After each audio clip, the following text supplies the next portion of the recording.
Thank you, Your Lordship. Good morning, Mr. Roos. Good morning. You recall at some point yesterday, we dealt with the evidence relating to a graph that relates to 1993 and the alleged farm murders that happened at that time. That's correct. And then I said that I wished to take the matter no further, and I wish to reserve my comments in that respect for legal submissions. You recall that? Yes. And upon reflection, I think it's only fair that I put the proposition to you rather than reserve it for legal submission.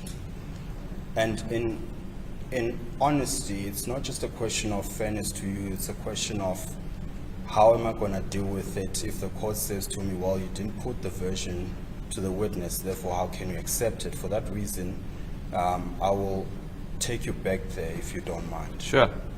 Okay. Now, let's go back to that footnote of the report. As I understand it, you don't have a computer in front of you. My attorney will lend you hers.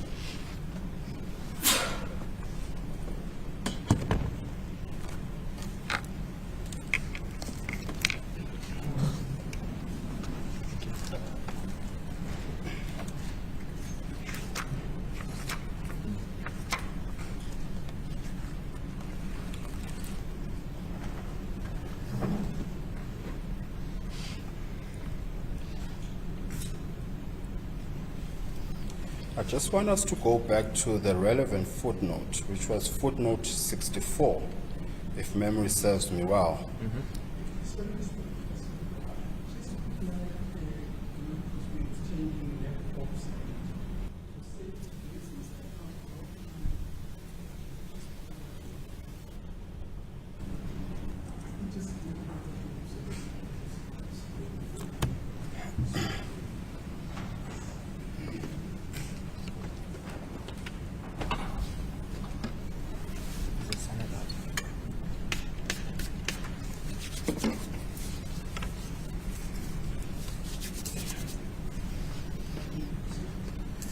I'm indebted to the court. Thank you, Your Lordship. If you then scroll down all the way to footnote 64 of your report, it's page 25 of the actual report, not the case line reference. I don't know if Your Lordship has access to it.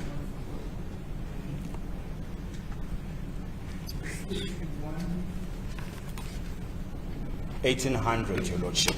Yes. You remember that we got to this footnote after I proposed to you that the data you claim to have relied on to create the graph in question was either a fabrication or it was unsupported by independent source. That was my proposition to you. Do you remember that? I don't remember you proposing that it's a fabrication, Yes. but I do remember you questioning me about that particular source, Yes. seeming to suggest that I think what I understood from your line of questioning was that you were proposing that I was quoting myself or referencing myself as an authority, and therefore presumably it's not valid. You Something could to be that right. effect. You could be right, and I'm being unfair to you. Then let me put the proposition to you. The source is either a fabrication or unsupported by any verifiable source. Do you have a response to that?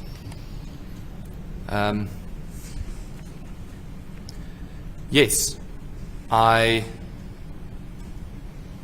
know for the purpose of a legal process, you have to cross-examine me and you can put certain propositions to me, but the notion or the idea that I somehow fabricated my sources, I find it very offensive.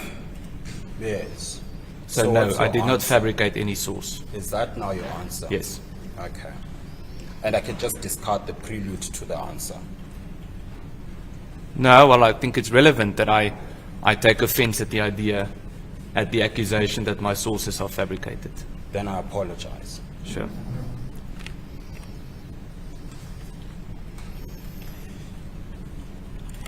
After our engagements yesterday and at the adjournment, yes. Yes.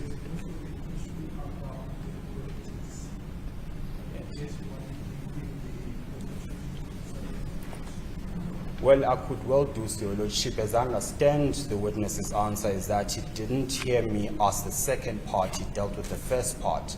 And then I said, in fairness to him, then let me put the second part. So as I understand it, he dealt with the first part. Well, his answer, as I understood his evidence yesterday, is that he's relying on authority, and the authority is footnote 64. So let's go to footnote 64. Footnote 64, you say, in putting together the graph, you made reference to data that was provided in a book by Herman D. and Van Zyl C., which was published in 2013.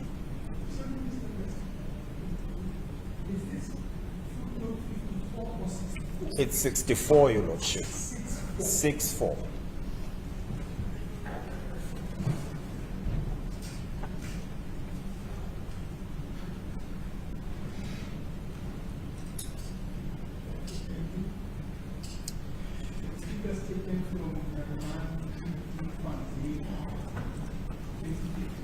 Indeed, Your Lordship.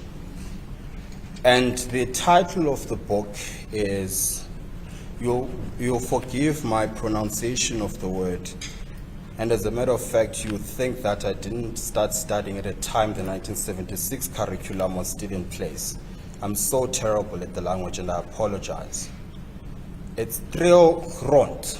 Is that how it's pronounced? Treurgrond, yes. There you go.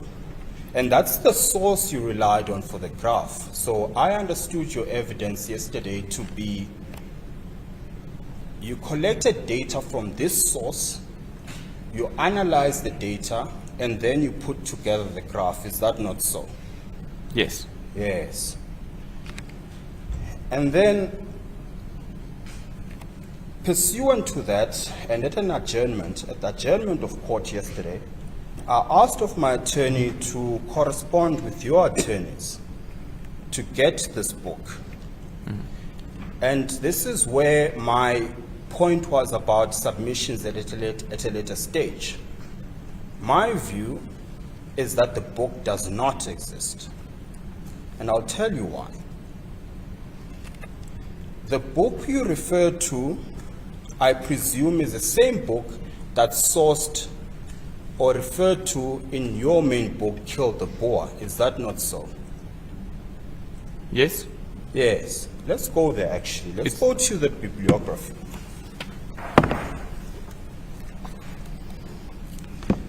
And for the benefit of the court and the witness, the bibliography appears on page 385 of the book.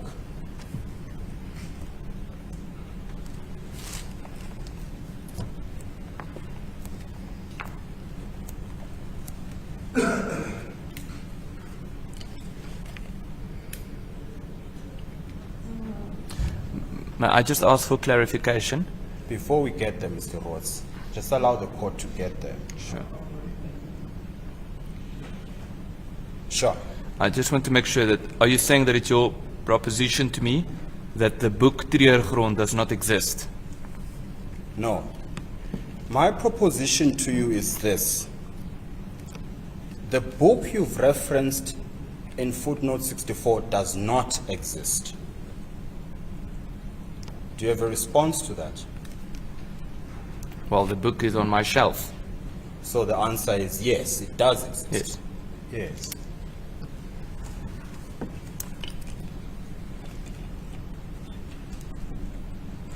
Now, before we go to the bibliography, don't leave the page. I just want to confirm what 64 says. It says, from Herman D. and Van Zyl C. 2013, Treogrond.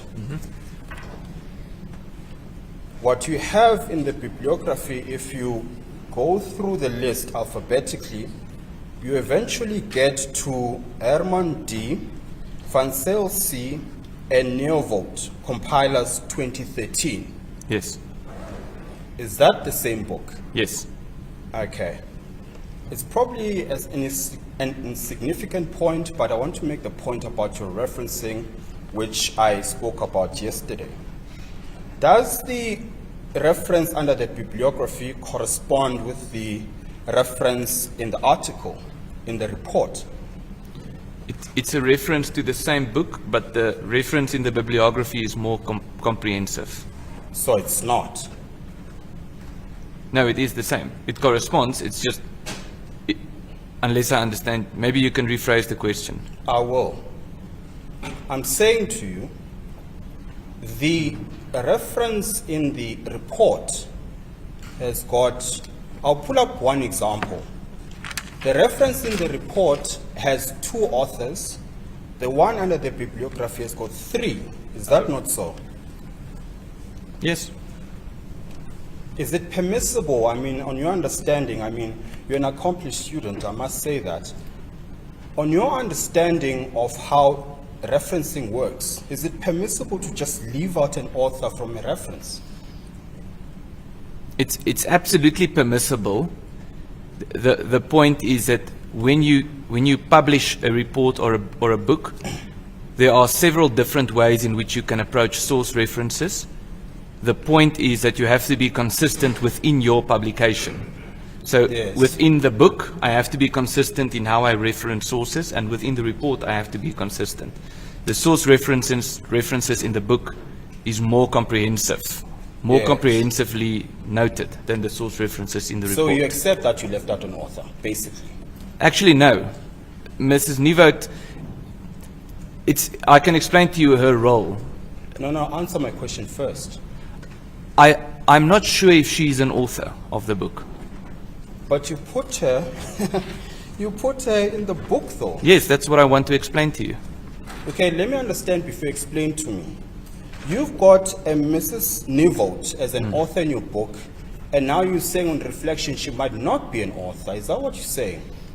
I know exactly what role she played in the writing of that book. No, man, Mr. Rhodes, I'm not going to go away. Just answer my questions. Listen to my question and answer my questions. I'm saying to you, you've got a Mrs. Nieuwoud in the book as an author. Yes. Are you now saying she's not an author, yes or no? No, I'm not saying that. I'm saying to you, I'm not sure if the role that she played in writing the book qualifies her as being an author or an editor. To the best of my mind, her name is not on the cover page of the book, as if memory serves me right. But given the big role that she played in writing the book, I felt that it was fair towards her to add her Is that how name. we reference sources now? On a question of fairness? No, you reference sources on a question of completeness and comprehensiveness. Yes. And I'm saying to you, can you reference someone in a book simply because you think it's only fair that you No, reference them? of course not. But that's exactly what you've done. No, that's not what I've done. You're misrepresenting me. Okay. No, not just on this question, it might just be fair to witness to read out the way that the article is drafted. So we don't concern ourselves with like detail. There's in brackets the words compilers. So it says Herman D. Van Zyl, C. and Nieuwoud are compilers. Also might be useful. We have a copy of the book digitally here, which can be uploaded on case lines. You can then refer to what the book looks like, and you can see how the book describes those authors, and then we can avoid this debate as to what the correct citation method would be in the circumstances.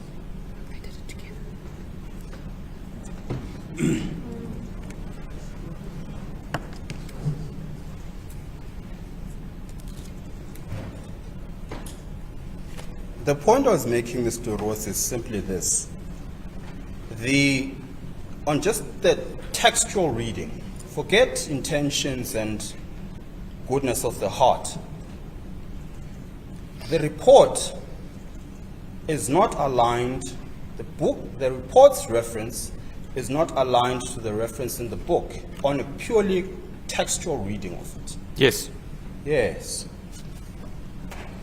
Now, I alluded to the fact that yesterday I asked of my attorney to contact your attorneys to ask for this book, because my version, and it remains that version, that this book does not exist. And in fairness to your attorneys, it could have been late in the day, because I think it was about 6 in the evening when I asked her to ask your attorneys for this text. And we're not provided with it yesterday. We were only provided with it this morning. And there are two, prior to getting to that point. Just on this point, could we clarify whether, from my understanding by that friend's submission, he asked his attorney to refer to Afriforum's attorney? It's not clear whether Afriforum's attorneys received the request last night. It might just be worth clarifying. Do you perhaps want to ask them? They're just to your left. From what I understand, it's the second attorney received the WhatsApp last night, but the book has been produced this morning.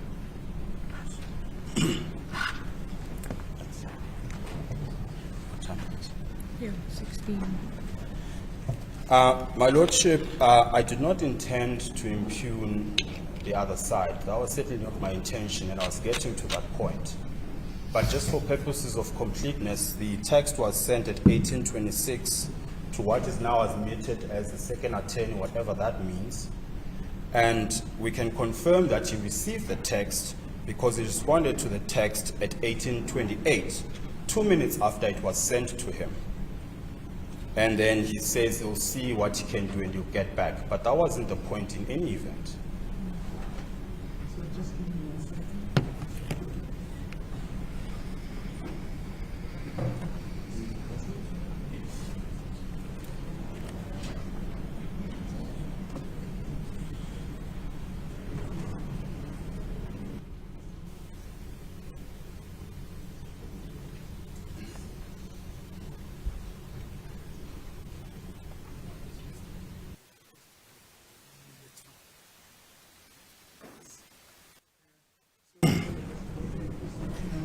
Just something came to my mind.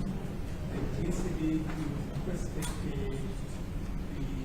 report of the interim payment. Yes.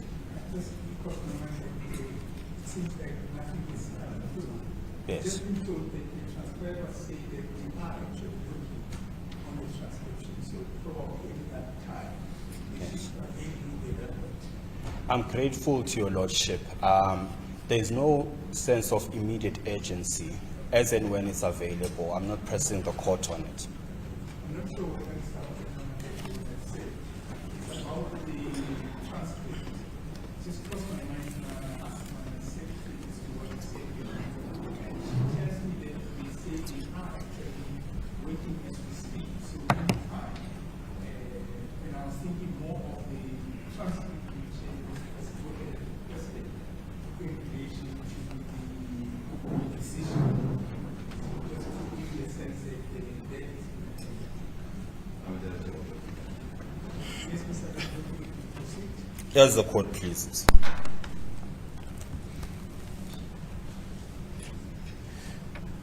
Where I was with you, Mr. Rhodes, and I apologize for the interruption. Where I was with you is the bibliography itself. And we're discussing the point that the reference to the text in question, the book in question, does not, on a purely textual reading of it, correlate with the report. And if I understand you correctly, you conceded to that point. Yes, but I think that's perfectly normal. I'm not asking for a qualification, I'm asking you whether you conceded. Yes. Now, outside of my attorney corresponding with your attorney asking for the text, and having not received it yesterday, I then took it upon myself to contact your counsel. And I must apologize to him because it was probably sent at 4:35 in the morning, asking for this very text. He sends me the text, the book in question, which I now understand has been put on case lines. Yes, on this basis, it might be useful for the court to have sight of that book. It is on case lines. It is on, I think it can be directed at now at 397. That is the front page of the book.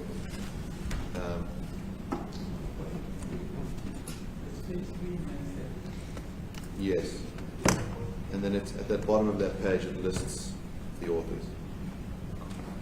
Or described as compilers.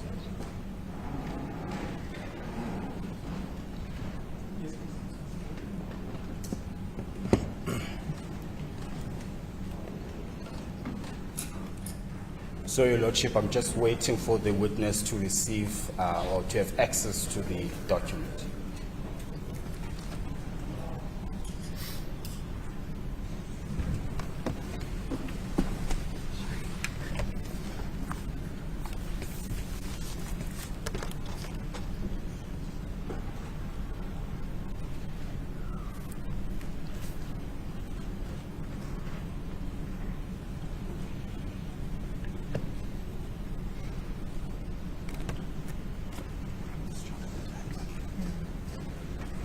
My apologies, Your Lordship. We're struggling with connectivity. As soon as it's done.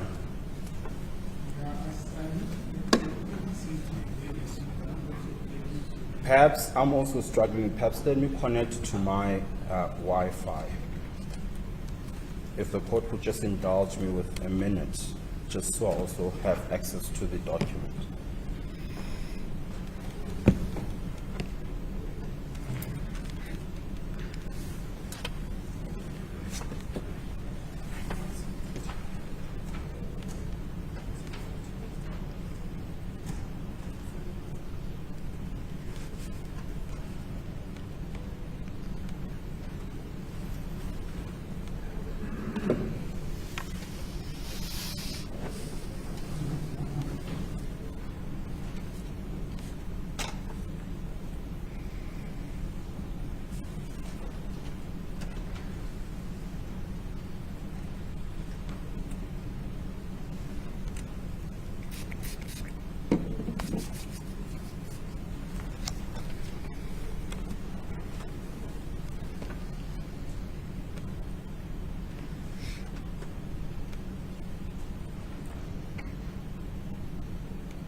Okay.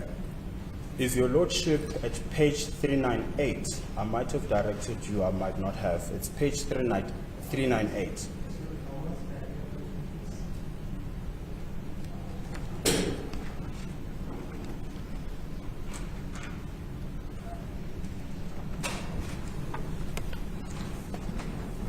If you don't mind, Your Lordship, Mr. Roots, I recognize that there's some source you're consulting or texting. Do you mind letting the court know what that was about? Yes, my lord, I have the copy of this book on my phone, given the fact that I looked at it this morning. So while you were busy, I was just looking at the book on my phone. Why would you need to look at the book if it's in front of you and in the computer? Because the book in the computer does not have the front page. What do you mean it doesn't have the front page? From what I see in front of me, it starts with the what do you call it, binnenblad, the first page on the inside. It doesn't have the cover page. Why do you think it's necessary? For completeness, to see what... No. What was going to be my question to you? Why do you think you need to know what's in the first page? I need to make sure if we're talking about the same book. No. Your Lordship, please direct client as to the conduct of a witness in a witness box fiddling with their phone.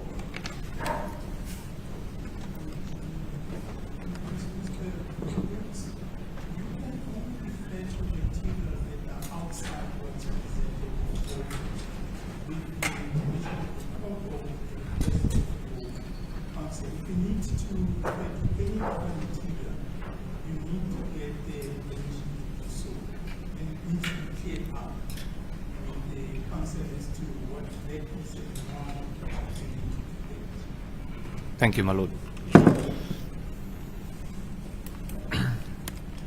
Your Lordship, if you are so minded, I'm going to suggest that Mr. Ross's phone is not touched by the witness again, and that upon completion of this process, the phone is taken by either of the persons you designate.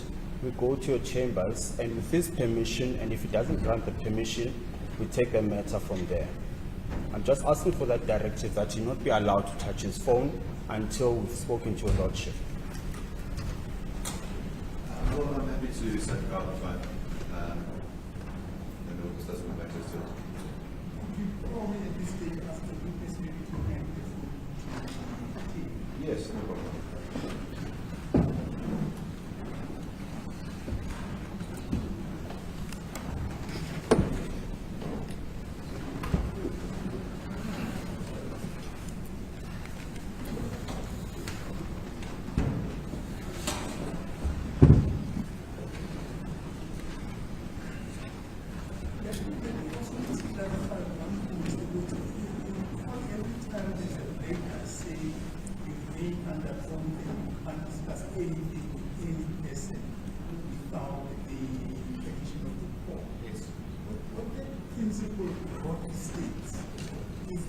It's not only talking verbal, it includes also communicating through phone.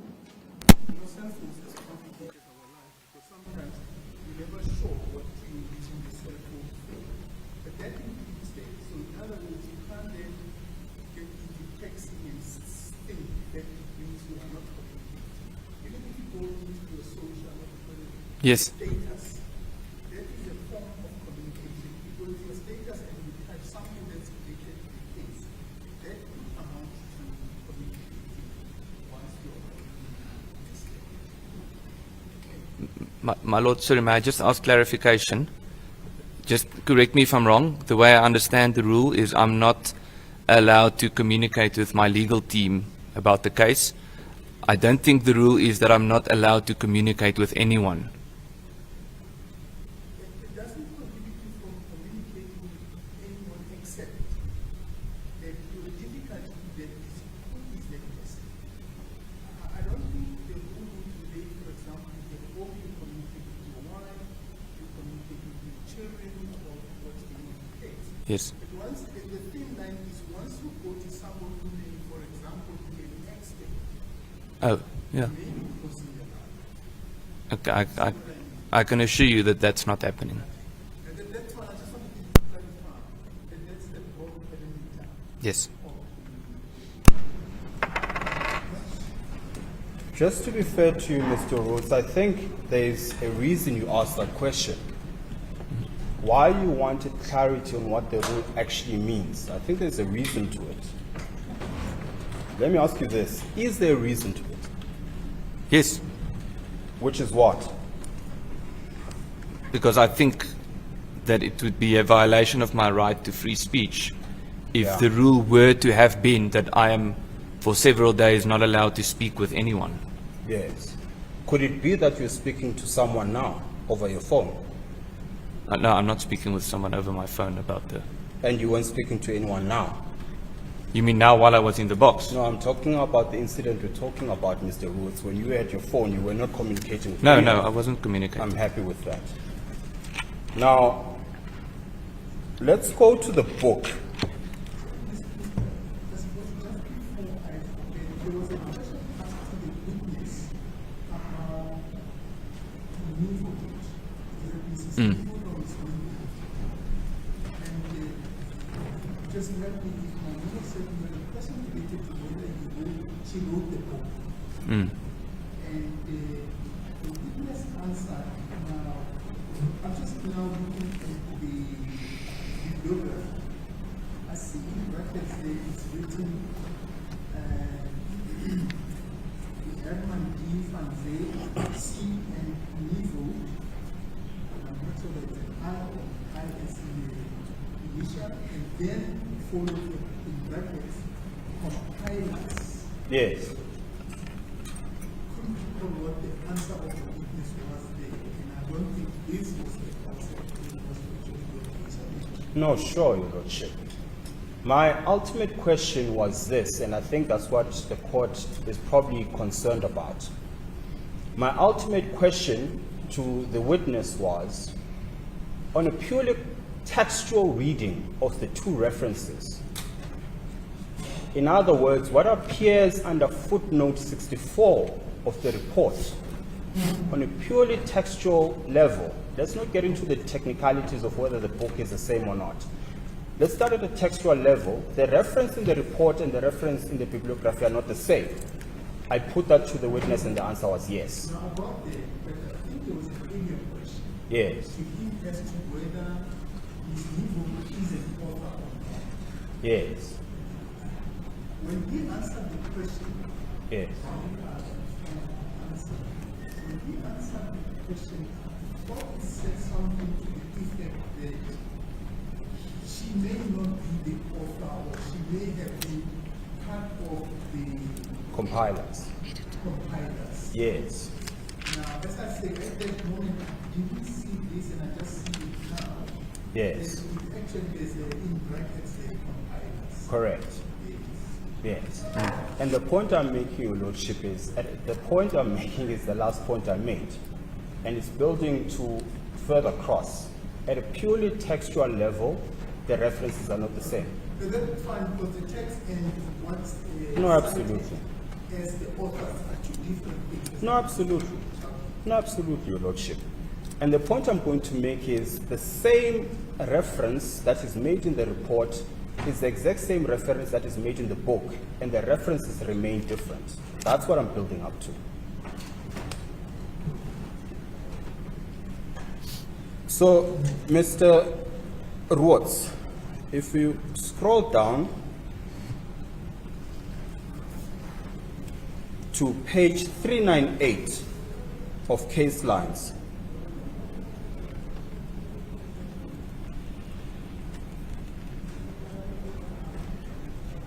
this is the book that was provided to me by your legal team and put on case lines as a corresponding reference to the report, the footnote 64.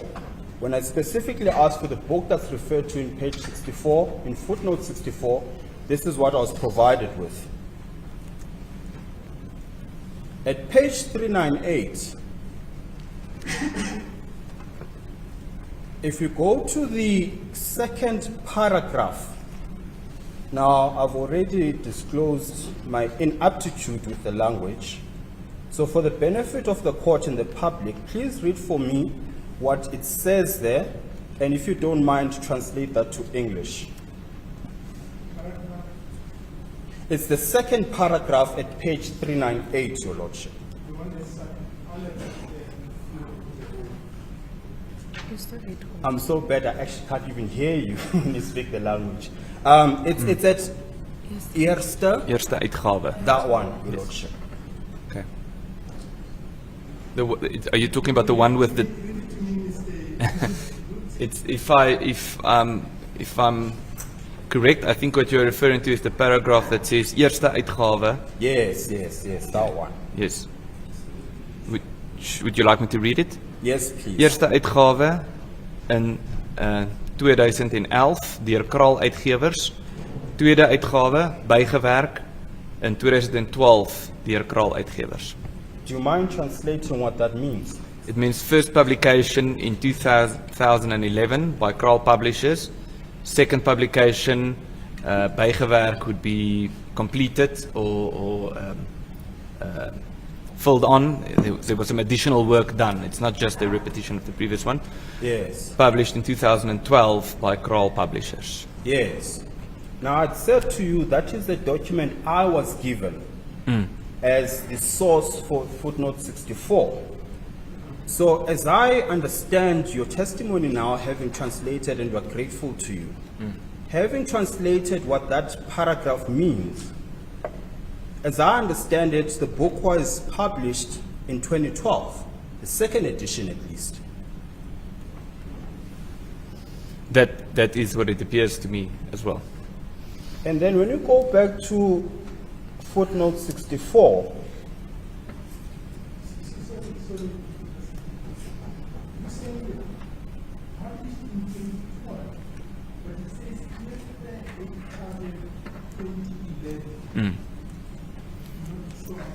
So there was a first edition of the book, which was published in 2011, and then there was a second edition published in 2012. So I don't understand the question. You're saying the publication was 2012.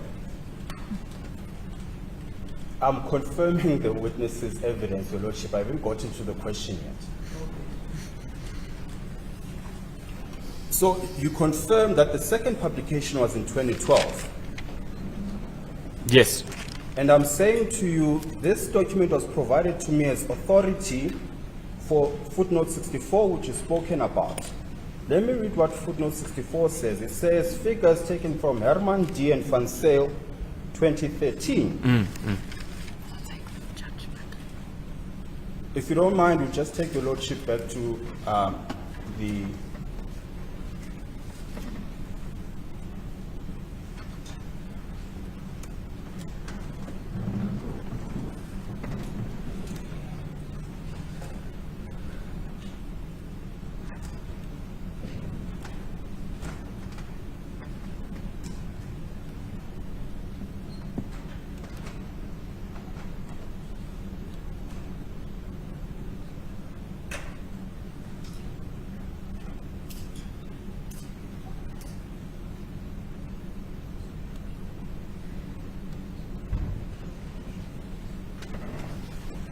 Is Your Lordship back at footnote 64? What footnote 64 tells us is that the book was published in 2013. So it can't be that we talk. Question. My friend puts to witness it was published in 2013. Might be fair to say that it in brackets as the date 2013. My learned friend might want to say that. It doesn't say published. The date brackets can be used for a couple of things. The one is the date of the print of the book. So one can collect a book can be published, the first edition, let's say 2011, and then be reprinted every single year for 10 years. A particular book that one has in hand would have a date. It doesn't necessarily refer to publication date or edition date, it refers to print date. So just to be fair to witness, if he wants to say what it says in brackets 2013. It doesn't say that the edition is 2013. Very well. I'm pretty sure you heard what your counsel said. Yes. Doesn't change the point. Doesn't change the point. The point is this. I specifically asked for the book that is being referred to in the report. And the report says the book has 2013, publication, edition, call it what you will. This is the document I was given. And then I'm taking you to the bibliography. What I have there is a reference to the same book with a different year. Do you accept that? Yes, that's how it appears. Yes, that's the point. Let's take the point further. Just for clarity, is my learned friend's contention that he's referred to a book with different publication years, or that it's different books? The request conveyed to me this morning was for a copy of the book. Now, I have many books in my library, some of which are different books, which are different Your years. Lordship, evidence is being led again. At some point, this has to come to an end. I just want to know what's being asked of us to present. In other words, if it was, do you have the 2013 edition of this book? That would be a different question. So you have the book. This is an expert witness. I would like you to go down these issues and let's clarify them now. Yes. Because I think you've noticed also I keep asking questions. But I think in fairness also to Mr. President, let's allow him a bit of space. This is not a factual witness, this is an expert witness. So Yes. the standard is slightly higher than if it's just a lay witness. Yes. There's a request made. The witness level of understanding and sophistication may require intervention and sometimes to guide and direct. But I think this question for me, and I'll rule that the question is straightforward and it's a question that the witness can help the court understand. Yes. No problem. As the court pleases. I want to explore this point further, Mr. Rhodes. Again, after consultation with your legal team, and I specifically said this to them, I said, in fairness to your witness, I want to put it to him that this book does not exist, and acknowledge receipt of that text. And having acknowledged that, they sent me this copy. And then the explanation I was given, perhaps let me start elsewhere.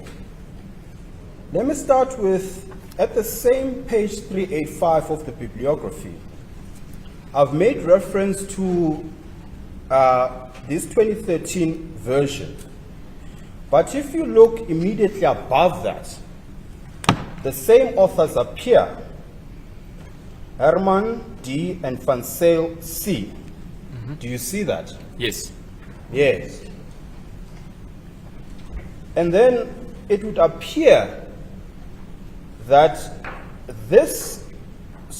before I get there, you've confirmed Herman D. and Van Zyl C. are the same authors, and then you've got in brackets there 2011. Is that so? Correct. So it's one author in one book, two authors in two books. You seem to be suggesting that the one above where there are two authors. Or am I looking? Let me see.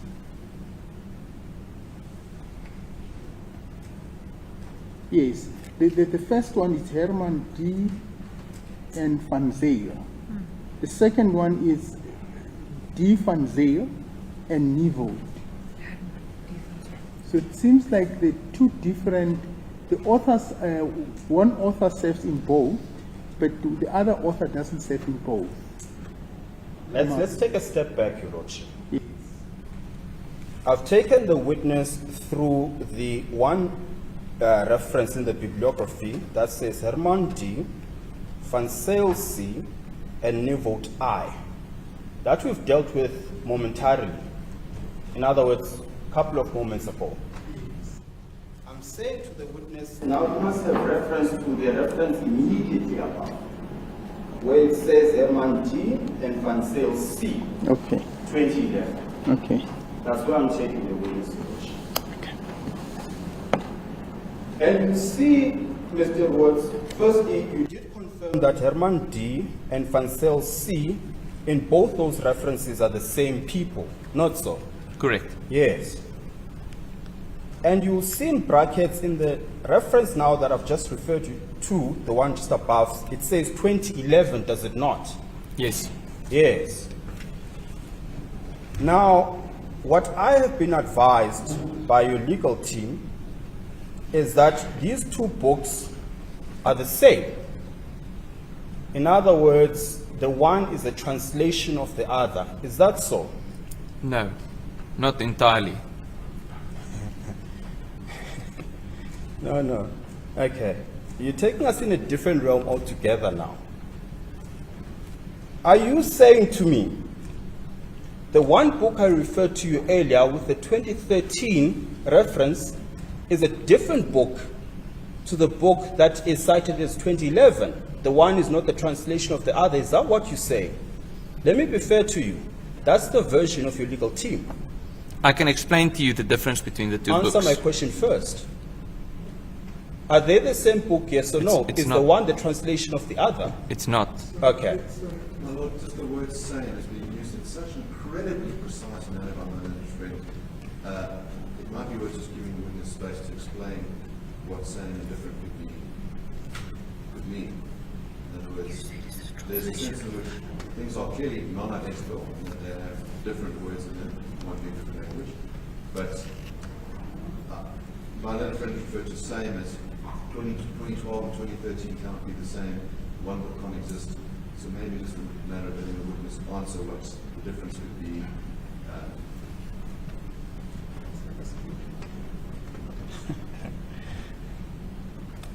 As the court pleases. Mr. Rhodes, the proposition I'm putting to you is this. Upon corresponding with your legal team, their answer to me when I asked for this book is that we've got an Afrikaans version of the book, which is the book that's referred to in the report. And then the book was translated into English. And the English version is what appears in the 2011 edition. And I'm saying, are you denying that?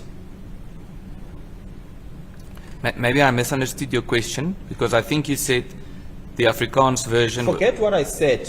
Answer what I'm asking now. But I have to know what you said to be able to answer what you're asking. Fair enough. Let me ask again.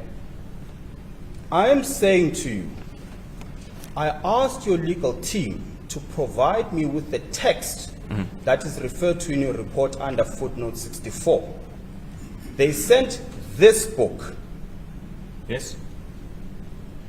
And their explanation to me was, it's in Afrikaans, but there's an English version of it. I understand that to mean translation. And then I asked them, what's the English translation? They say, it's the same authors, but the title of the book is Land of Sorrow. That's So correct. it must be the same book. It's correct, but there are differences between the books. Is the one book the translation of the other? It's explained. I read it to you earlier when you asked me to read that in a page. It's the word bygewerk Yes. is added. In other words, it's a translation, but it was extended. So there's more information in the one than in the Yes. other. Okay. Is the English version a translation of the Afrikaans version? No, it has less information. Which one comes first? Originally, there was, I believe, an Afrikaans and an English one. Then there Yes. was a second edition, which was extended and more comprehensive, which is only in Afrikaans. Let me understand. You say, as you understand it, there was an Afrikaans and English version initially. Yes. So the word Groot, that book is the original version and it had an English version. No, the one referred to here is the second version. Which one? Treurgrond. Yes. The first version was also called Treurgrond. Yes. But this source reference is a reference to the second version, not the first version. Yes. So which version was accompanied by an English version? The first version. The first version. Yes. Yes. And was that Land of Sorrow? Yes. See, that's the difficulty. How can Land of Sorrow come up in 2011, which is a translation of a book that came up in 2013? That's not what I'm saying. Mr. Rhodes, your evidence before this court is that the Afrikaans version, Treurgrond, has two versions. First in 2011, second in 2013. And then you say to me one of them was accompanied by an English version. I ask you, which one was that? And your answer is what? The first version. Yes. And then I'm saying to you, how can the first version translate the second version? It can't, and that's not what I'm suggesting. That's not what I'm saying. The second How can a book in 2011, which is a translation of a book in 2013, come up at, how does that make logical sense? How does what make logical sense? There's a book in 2013, which is a translation, or rather the original version in Afrikaans. And then you have an English version, which is a translation of that coming out in 2011. That's not what I'm saying. That it doesn't make logically sense. Yes, It's okay. ludicrous. I wish to take the mental I'm not note. suggesting that that's what happened. Yes, The original book was published in 2011. yes. You seem to suggest that I'm saying that a book that was published in 2011 is a translation of a book that was published in 2013. I haven't said anything to that effect. That's the difficulty though, is it not? Because when I asked for the exact text that you're footnoting in 64, this is the book I was given. Now you're telling me, actually the book that you're referring to is a 2011 one. No, I'm not saying that. Give the witness an opportunity to explain, because I think your No, question sure. is quite clear. No, sure. Now we're engaging in a debate. Is let the witness explain what happened in the translation 2013. Perhaps, Your Lordship, of course. Mr. Rhodes. Well, the judge's proposition is that I should allow you to explain what happened in terms of the different translations. Okay? So I'll explain the dates as far as I remember them. I can go and check the detail if you want. But So it could be right, it could be wrong. I'm fairly sure it's right, but we can look. Remember, you're talking about a source reference that I wrote down 6 years ago, while I was writing a book that has 1,000 source references, and Oh, sure. we're having an extended discussion about 1 out of 1,000 source references. No, that's fair. I accept that. But what I'm asking is, so what you're going to say now could be right or could be wrong. Well, let me explain it to you, and if there's an element of uncertainty that I have, I'll point out to you. I'm certain about this aspect. Happy with that. So there was a book that was published in 2011, of which there is an Afrikaans version and an English version. The English version is called Land of Sorrow. The Afrikaans version was called Treurgrond. The Afrikaans version is not available anymore. They're not printing it anymore. There are still some of the English versions available. What that book is a list. It's a list of names of incidents. It has dates and it says for example, this day in that year, this person was attacked on a farm. So the entire book, or most of the book, is a list of names and incidents. A paragraph explaining each incident. Then, after that book was published in 2011, I am aware of the fact that many people who have been victims of farm attacks contacted the publishers and said to them, I was also a victim and my name is not in the book. Or, for example, my father was murdered and his name is not in the book. So the publishers said, okay, let's do a second edition that is more comprehensive than the first edition. The second edition was only published in Afrikaans, and that book is called Treurgrond. The same as the first edition. As far as I'm pretty sure the book I have, it references the year 2013, but that's the aspect of which I am uncertain, so I can check that for you. Okay, now I'm happy with that. The point I was simply making, the sum total of what you've just said is it could be, could not be. No, that's accurate. I'm just, Okay. if you want to ask me about the dates, I'll just have to go and look No, at the book okay. that's lying on my desk. No, I think that's fair.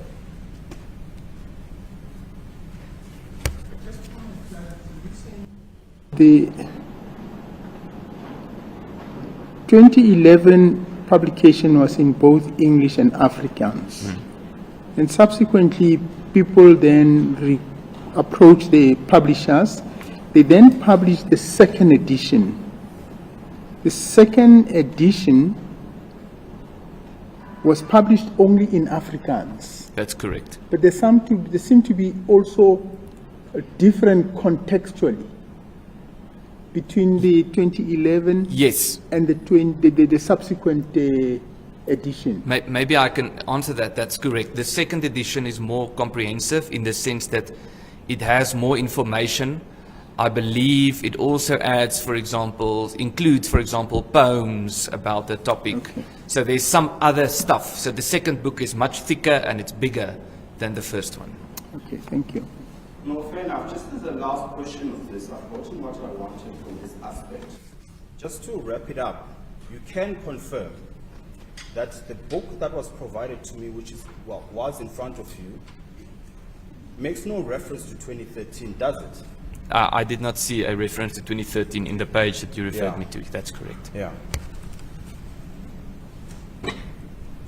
Let's move on from this aspect.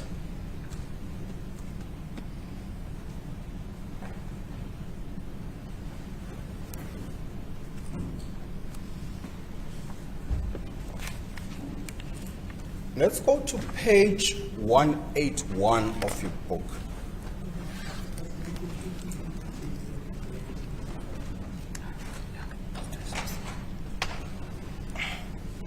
My apologies, Eldership. Maybe it is an opportune time.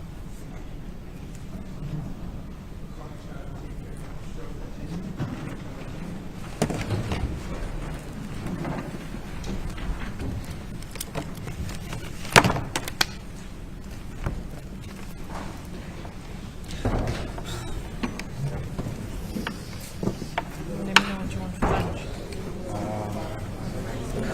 Do they have it? No.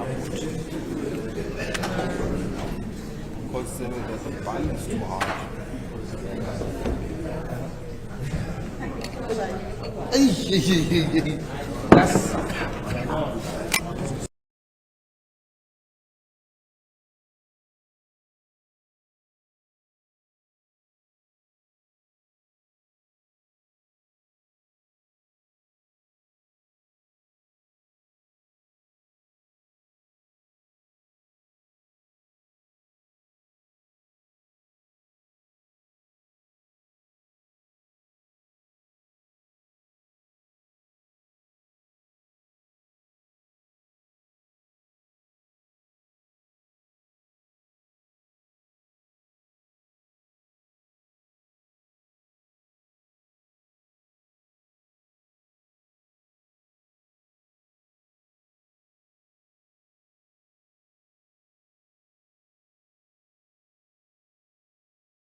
Mr. Rhodes,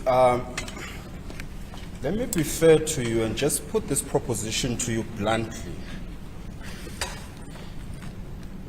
I alluded earlier on to my concerns about how your versions vary. And it's an important issue because you're an expert witness who, as a matter of principle, should be independent and not tailor their version simply because the shoe is pinching. Concessions where necessary must be made.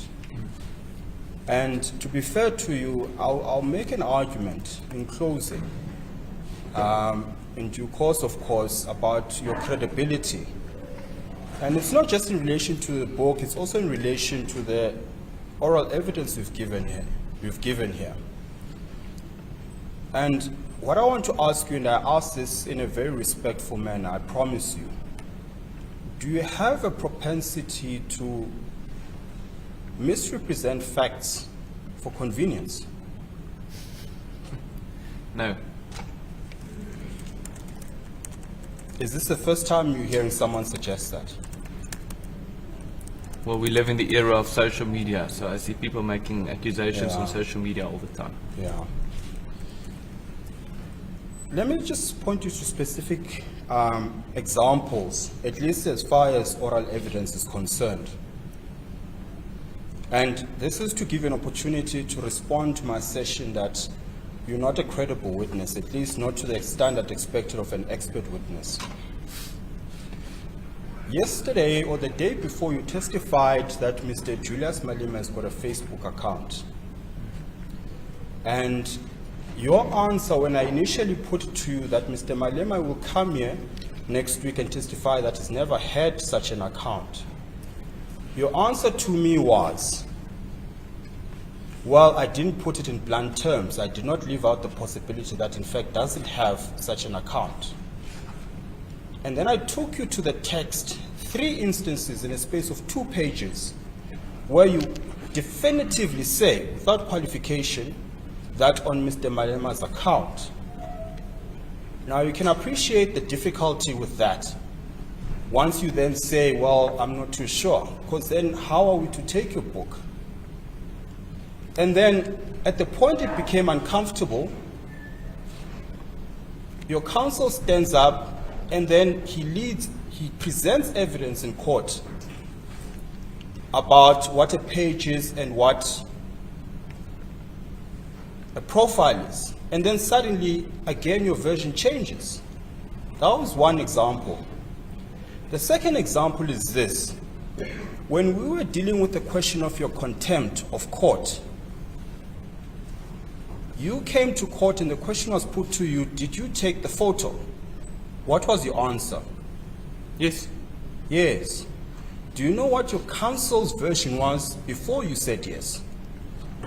Lord, I'm not a witness in this matter. What I convey to my learned friend is that I have been initially informed by my attorney that he had used his phone, not for the purpose of that, but then later conveyed that the photograph had been taken. I just want to assess, in other words, the witness has been consistent. When asked by your lordship what had happened, I said the witness is best placed. But in a situation where I have one attorney here, another attorney there, I can see the incident. So this doesn't go to the credibility of the witness. This goes to the statement by me. Just on a point of correction, your lordship, the answer was not given to me, it was given to court. Counsel for Mr. Rhodes stood, for Afriforum rather, stood here and said, I received instructions from my attorney, speaking to the court, not me. I've received instruction from my attorney that Mr. Rhodes was indeed on the phone, but he didn't take any photo. That is on record. It's not evidence before me, it's before this court. The witness is then called and is asked, did you take a photo? And his answer is yes. Now, as to whether he's the one who's misrepresenting or is, in fact, we could call the attorney if it gets to that, as to where he got that version from. All I'm simply saying is there's inconsistency. I would rather we didn't go to a point where we call the attorney to come and testify about the version he gave the counsel. All I'm simply saying is there's that inconsistency. And I ideally want to reserve it for closing argument rather than calling a colleague to come and take a stand about something that appears incredible. That's the point I'm simply making, Your Lordship.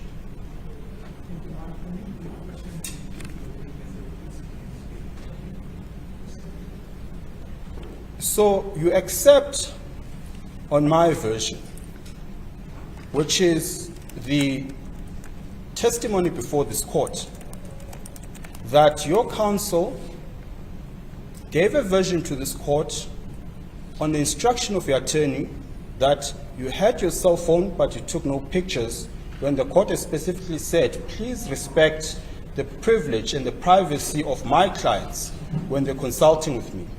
And the version we're given is that you took no photo. And your counsel says that was the instruction from the attorney. I will not be unfair to you and ask you where did the attorney get that version from. I'm just putting it as a proposition. And then you take the stand, and the same question is put to you for one reason or the other. You then say, yes, I in fact did.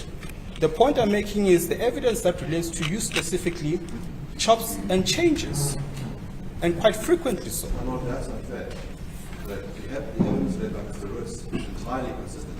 The inconsistencies between the statement I made to the court and the statement made by Mr. Roos to the court. So it's unfair for my friend to say that he is being inconsistent. Yes. That version which was presented by counsel, it's your version. Yes. When in fact he never said, I told my counsel or I told my attorney. If there was evidence to that effect, Yes. then your proposition that his versions are inconsistent would probably stand. But Yes. here he simply says, I'm in the witness box, this is what I'm telling you. My counsel said this, I don't see any conflict or inconsistency between the two. No, absolutely. What I will submit to your lordship, and of course it's probably better placed once we deal with the question of contempt again. The simple proposition I was making is, this is evidence that relates to Mr. Woods. Be it be by a third party, be it by himself, there's always inconsistencies, or by and large, to be fair, there are these inconsistencies.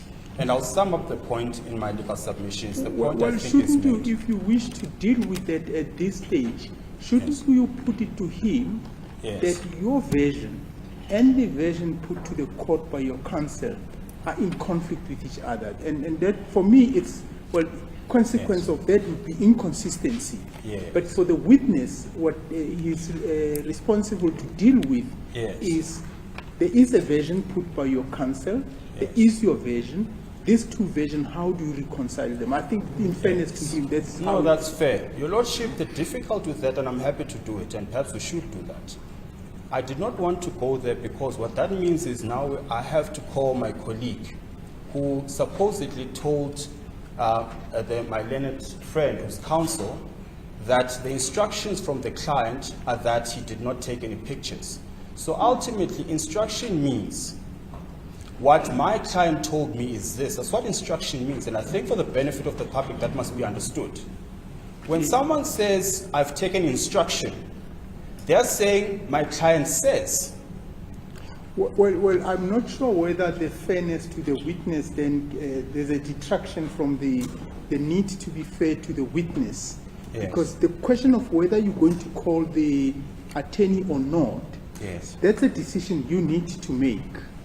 But I'm not sure whether fairness would then say the witness must be left in a situation where No, fair. he can't deal with the situation because it's not, we don't know as we sit now Okay. where these instructions came from. Yes. There could be very other sources from where the attorney took the instructions from. So I still think it would be wise to give the witness an opportunity to deal with the two. Sure. And also not to then say to him, you are inconsistent in regard to that issue. No, I accept that, Your Lordship. Then perhaps let's go there.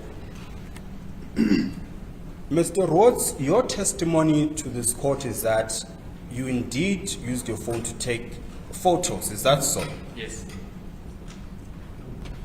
What was put to this court by your counsel is that he took instructions from his attorney, and the instructions are, you did not take a photo. Do you know about that evidence? No. Okay. I'm putting it to you now that your counsel stood in court yesterday, said, I've taken instructions, and the instructions are, Mr. Rhodes indeed had his phone, but he did not take any picture. Do you want to contest that? I cannot, I can sound like a politician and say I cannot confirm nor deny. It's just because I did not hear the statement. So I cannot say it's true, I cannot say that it's not true. Were you in court? Yes. Okay. I'm putting it to you, that's what your counsel submitted to this court, and you saying you didn't hear. So, Lord, it might be just fair. I understand that it's a running record.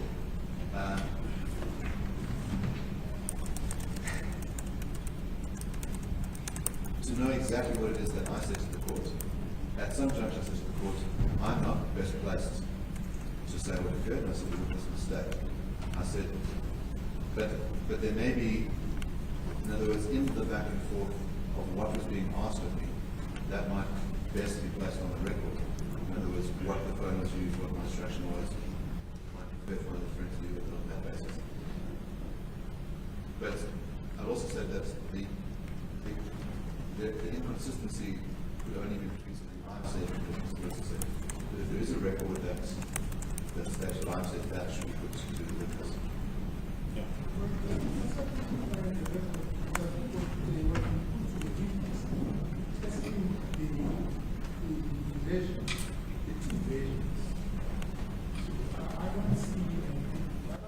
Need to replay it because I don't think there's a dispute that counsel did actually make a presentation that this is what actually happened. In fact, I recall very well, I'm trying to get to my notes. I know I noted it in my notes that the counsel said the witness had the phone in his hand. And if I'm not incorrect, the impression built was that he was just holding the phone. He didn't use it to communicate or do anything. I can't recall quite well, and I would have liked to get to my notes whether the issue of photos was actually raised. But give me 1 second, let me see if I can get to my notes.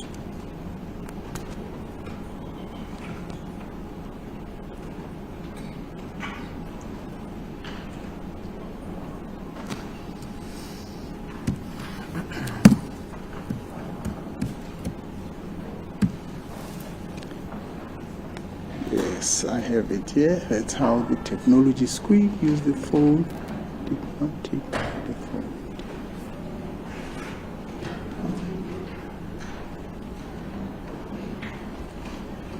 I've summarized it as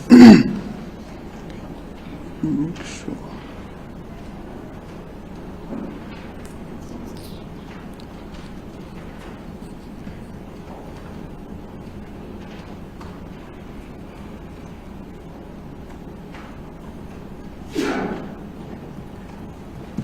Sorry to interrupt you, perhaps this might help. I don't know how to work properly and whether it fits within the decorum of court processes. What I do have in my phone is the exact statement that was made by counsel for the claimant. Perhaps then what we could do is organize a way, perhaps approach the bench, have everyone present, everyone relevant present, to see the actual footage of what was being said by counsel. How fundamental is this issue to this matter? It's fundamental, it's very fundamental, Your Lordship, when you speak of the issue of credibility. Okay. Because my suggestion is this: the instruction must have come from Mr. Watts that he didn't take the picture. Look, I know, but I'm just saying in terms of time, and we may want to visit it. If it comes out that my notes are not of any help, I've got them. I've got it. I follow the following line: use of the phone by Mr. Rhodes. Did take out the phone and did take. Now that's when he was actually answering in cross-examination. Was sitting at the back and took out the phone and look at the photos, that's when he said he was preparing to see the people as they walked into the court. Yes, he says the purpose of taking the photos was to compare.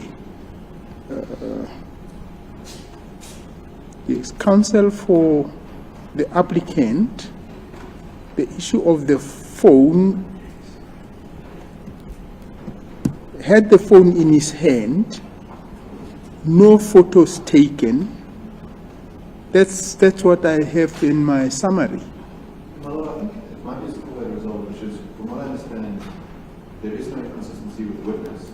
If there is any inconsistency between what I'm saying and witnessing in terms of court, that will be our transcript, and that can resolve the argument.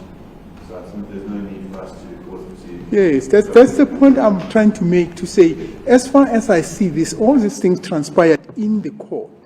Now, you're entitled to put to the witness. I think the only difference is putting to the witness that you are inconsistent in as far as the question of the use of the phone is concerned, and you contrast that with what counsel said. I think you're entitled to put that to him, and in my view, that's an issue that can be dealt with in argument, to say we put it to the witness that this is what his counsel did, and of course, as I said, it's up to you to then, I don't know whether you or Mr. Oppenheimer to then decide whether you want to call the attorney in relation to the statement about the use of the phone. Yes, Your Lordship. I'll take the direction, Your Lordship, but I must make the point That all I'm getting at is, and which is a question I would have asked eventually, Mr. Rhodes, did you instruct your attorney that you did not use your phone for purposes of taking a photo? That's where I was going. Well, And I think that's a fair question. proceed to ask the question. Mr. Rhodes, did you instruct your attorney to the effect that you used your phone, but you took no pictures? No. Then let's move on.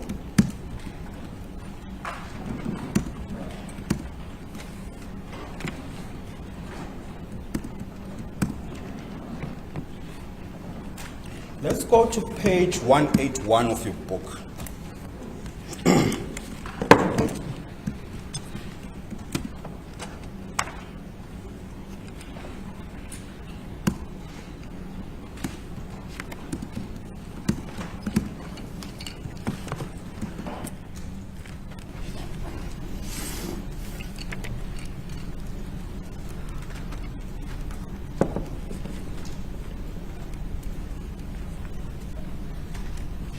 Is your lordship with us?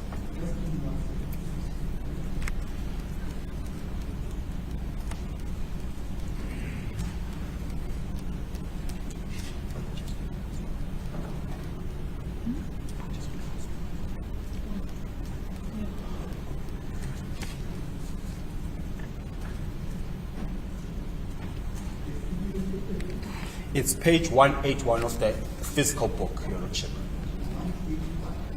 Yes.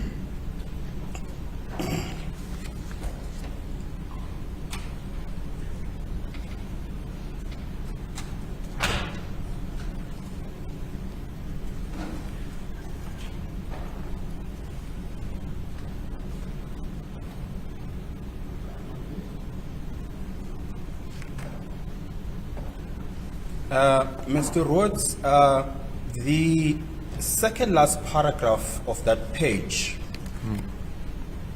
starts with your comment under chapter 13 titled Labor, or rather Land and Labor.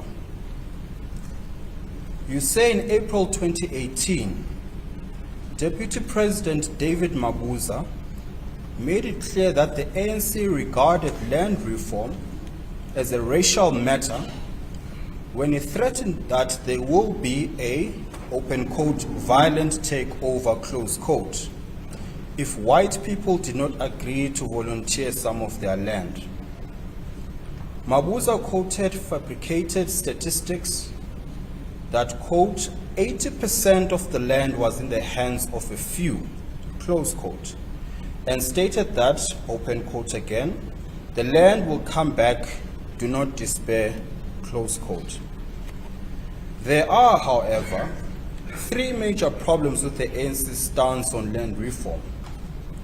The first is that it is based on a flawed perception of history. Let's stop there. I gather you followed the reading and you understand what you're capturing there. Yes. When you say this whole idea of land reform is premised on a flawed perception of history, is that reference to the claims that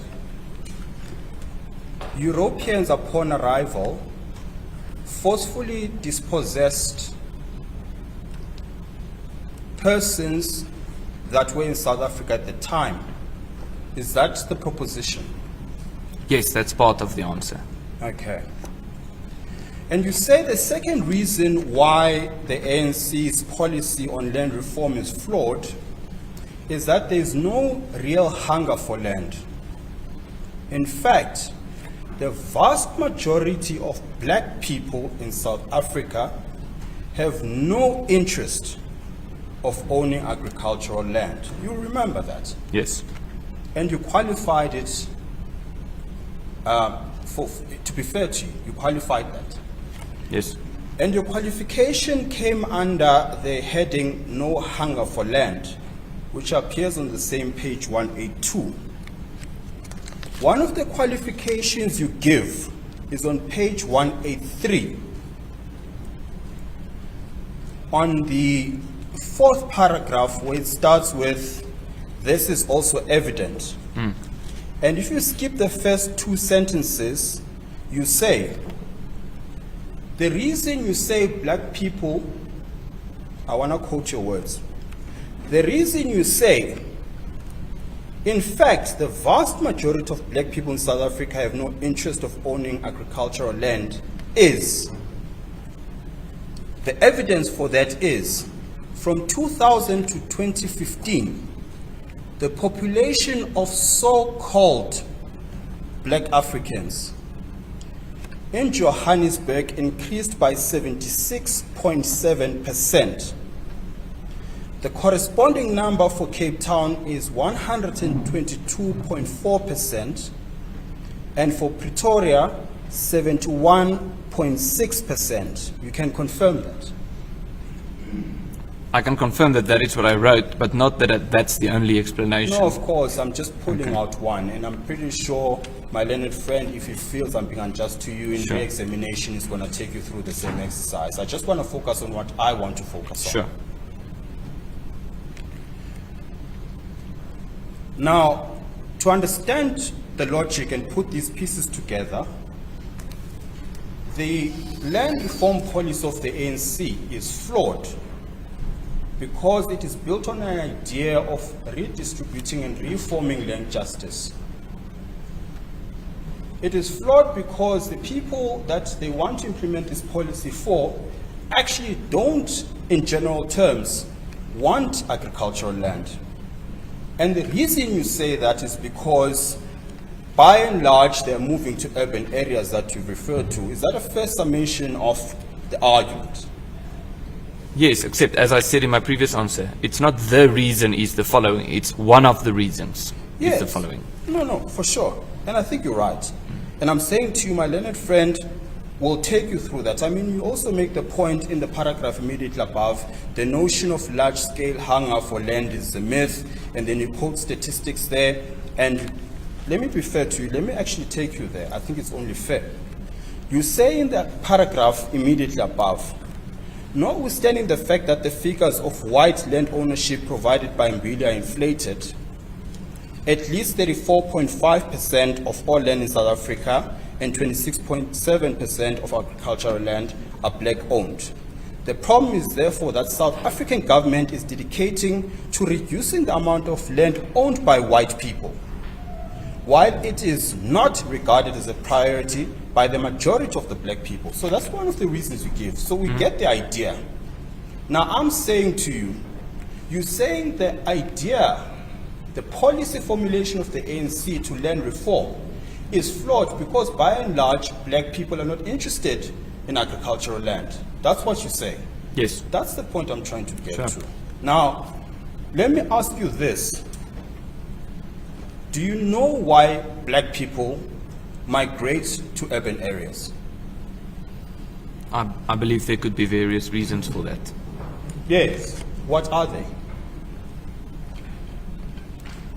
Well, one of the most significant reasons would be that there are more job opportunities in urban areas. That there are more job opportunities in urban areas.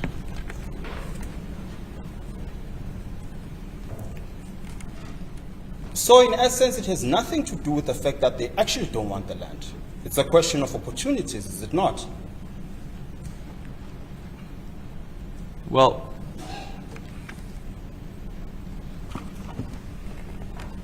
people tend to go where there are opportunities. People tend to want to go where there are more opportunities. So the Yes. two are linked in a way, but it's broader than that. No, but let's answer my question first, and I'll allow you to qualify. Based on the answer you've given me, by and large, black people migrate to urban cities not because they don't want agricultural land, but simply because there are opportunities there. Is that not so? Well, I believe a significant part of the answer is that people are moving to urban areas because they want to move to urban areas. There is that shift again. I think you're accusing me of shifting because I'm not giving the answer that you want me to give. Maybe I am. Then let's try again.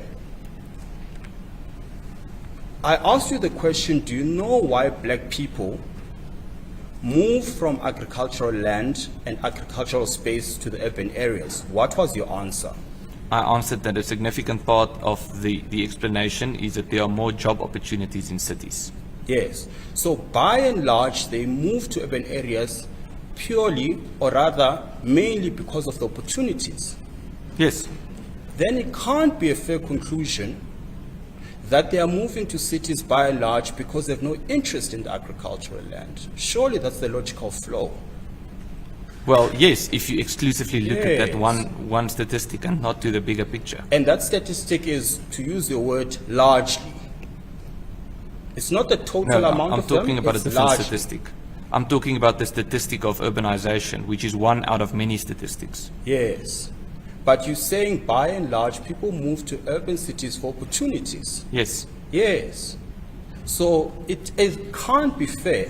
That is a general proposition. They don't want land because they want to be in urban areas, as if there's no underlying reason for it. Well, I think the problem is I list a variety of reasons why I'm saying, to motivate my conclusion, that the hunger for agricultural land is a myth. And we are now discussing one out of many of these reasons why I reached this conclusion. But I'm entitled to, Mr. Woods. Yes, but it creates a misrepresentation of what Well, I'm saying. that's for a council to fix. Answer what I'm asking you.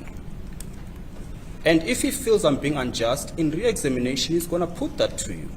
I'm focusing on what I want to focus on. And what Sure. I want to focus on are these two stats that I've read. If you exclusively read that one statistic, as we are doing now, then I believe there are still many unanswered questions or many things that have not been sufficiently explained. Okay, let's go to the exercise you want. So I take it that you're saying, on the examples I've given you, the conclusion can't be correct. It That could black be. people move to urban areas simply because they don't want agricultural land. Just premise on the two examples I've given you, that can't be correct. Yes. Yes. Let me be fair to you. Let's keep going. You've given, on my understanding, 4 reasons. The first is the issue of large-scale hunger land is a myth. You quoted statistics, and I've read that already. The second is that black people do not, or generally don't have an interest in agricultural land / farming land because in large numbers, and you've quoted them, are migrating to urban cities. The third reason you give is this. With regard to the intention to enter agriculture, Statistics South Africa, Stats SA, found that only 2.8% of all university students enrolled to study agriculture, agricultural science, and similar courses. That's what you say. That's the third premise. It's not the third, but I think it's the fourth, but yes, that's what I said. It could be the fourth, I apologize, yes. And this, I presume, has nothing to do with race, because you say all students. Is that so? Yes, correct. Because my focus is on the race dynamic. It's precisely for that reason that I found this to be irrelevant. I'm focusing on the race dynamic of the issue. Sure. And then the next reason you give is that furthermore, when the Institute of Race Relations surveyed South Africans and asked them what they believed had to be done to improve their lives, a mere 1% indicated that they believed that the land reform would improve. Again, there's no race element there, is there?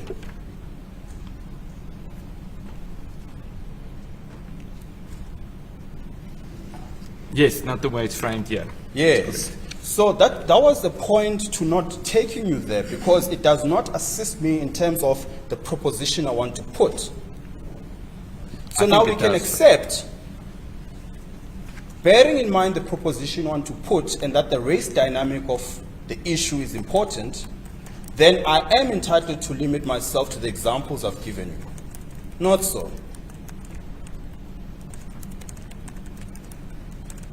No, I think it's a wrong conclusion. Very well. I mean, sorry, do you want to explain that? Well, firstly, this particular report goes into more detail in terms of race relations and the hunger for land. But furthermore, we're talking about 1%. Remember that we can go and look up the most recent Statistics South Africa data on demographics in South Africa and say that black Africans constitute something like, let's say, 75% Yeah. of the population. Yeah. So if you say, well, only 1% of people in South Africa think this is this would improve their lives, Yes. you cannot say this is irrelevant because it doesn't mention race. Yes. Because if black people in a large majority said that they think this would improve their lives, this number would not be 1% of the people of South Africa. Okay. Just to sum up the proposition I made and what I understand your answer to have been, is that you find the idea of land reform to be a misinformed idea, mainly because there's a distortion of history. And when I put the question to you, you said it is a myth that the Europeans forcefully took land from people that they found No. in the country. I didn't say that. I wrote it down. I literally read this to you the first time. I can guarantee to you 100% I did not say what you are attributing to me. Undoubtedly, my friend did not put that phrase, it is a myth, to the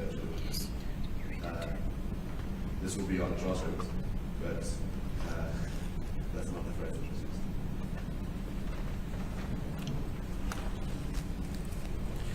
I went further.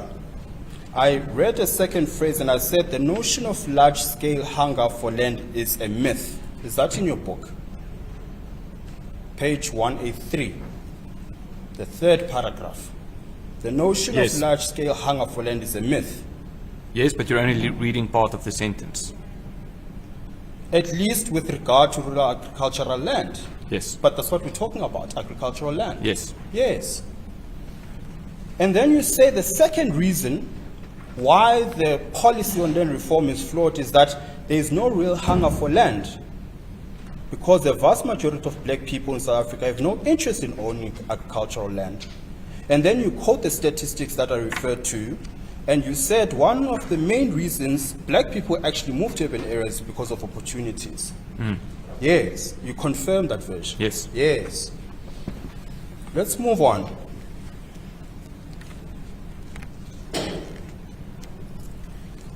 Linked to what we've just discussed now,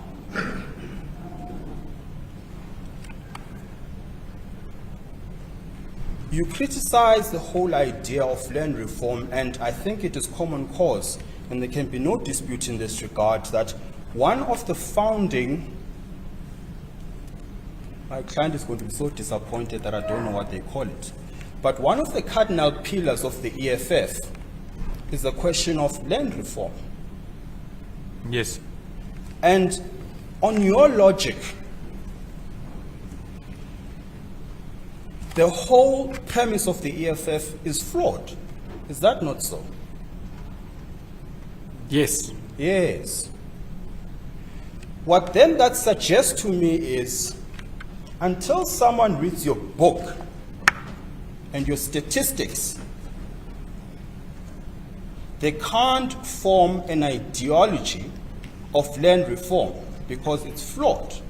One must have regard to your stats and your argument before they can embark on a political agenda in relation to land reform. Is that not so? Yes, well, it's not about my stats or my argument. It's about being in touch with reality, regardless of whether it's me saying it or someone else saying it. So the essence of what you're saying is the EFF is not in touch with reality. Yes. Yes. Let's take that further. You said the whole premise of the EFF is flawed because of the reasons you've given. And I put it to you that the EFF would have formed its ideology on the basis of the constituency that it represents. Can you accept that? Yeah. Yes. And what that entails is a consultative process with the constituency. And that's a proposition, not a question. And out of that consultative process would be the aspirations and the wishes and the interests of that constituency. And that would be reflected in the ideology of the EFF. So to take your argument to its logical conclusion, the entirety of the constituents of the EFF has a flawed perception about land. Is that the proposition? No. Explain to me. I don't think, to my mind and in my experience, the process of representing a constituency doesn't entirely work the way it was described now. The way it works in practice, to a very large extent, is that the leadership of... I'm so sorry to do this to you. So we're not discussing in principle, I'm talking about the EFF particularly. Okay, let's talk about the EFF then in particular. Yes. I think it is not so much an issue of the membership dictating policy as it is the leadership determining policy. Yes, it goes both ways, but I think the role that the leadership plays in determining a party's policy is generally underestimated.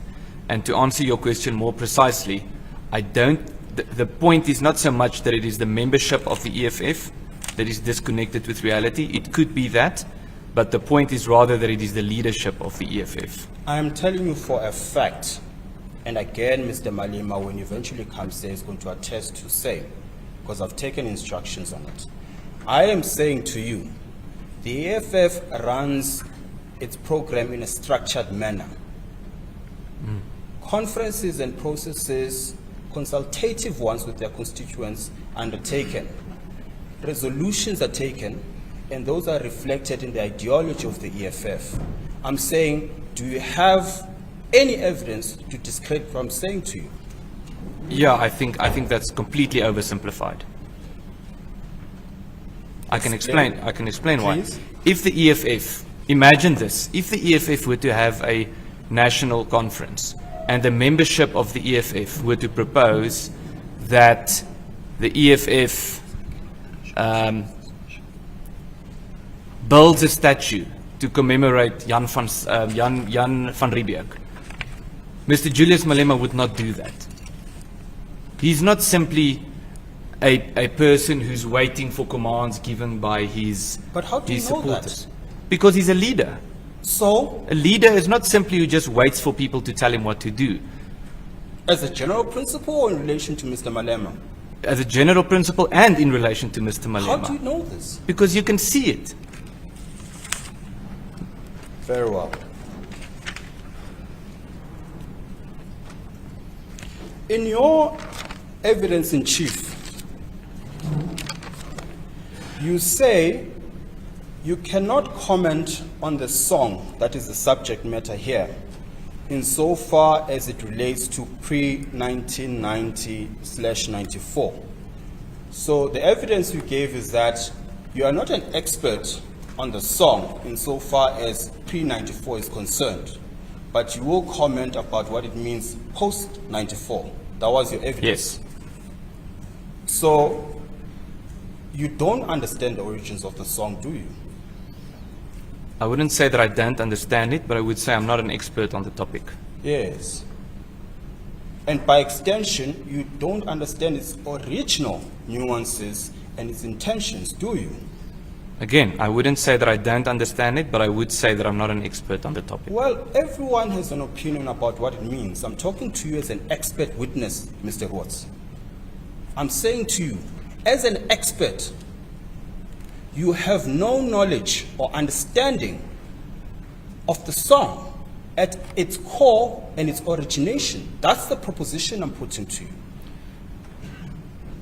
I think if the point is that if you are not an expert on something, then you know absolutely nothing about it, then No, I'm it's going not. to disagree with you. It's not. Let me say it again. As an expert, testifying here on behalf of Afriforum, firstly, you do not know the underpinnings of the song because they predate 1994, and you've testified that you have no opinion in that regard because, at least as far as being an expert is concerned, then you can't know its foundations. Yes. You can't know its philosophy. You can't know its origination and what it intended to achieve. Not so. No, I think you're presenting two different things to me at the same time, and the answer to the one is yes, and the answer to the one is no.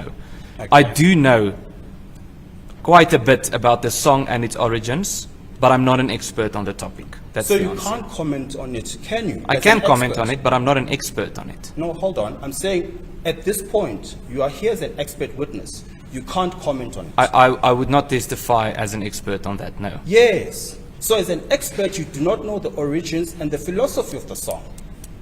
Again, I disagree with the way you are framing the sentence because you're saying I do not know it. The origins and philosophy clearly mean different things. Bishop Ritz may not, maybe I'll speak on the one or the other, and they just be separate about these two questions. I think that's fair, Your Lordship.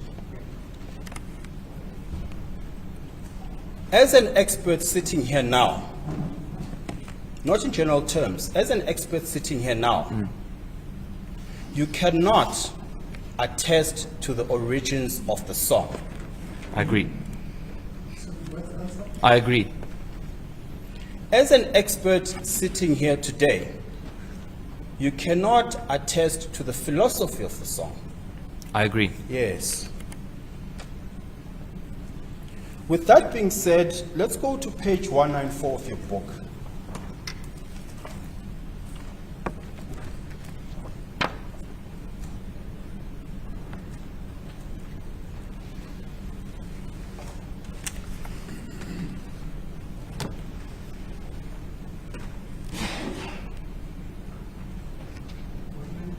(194), Your Lordship.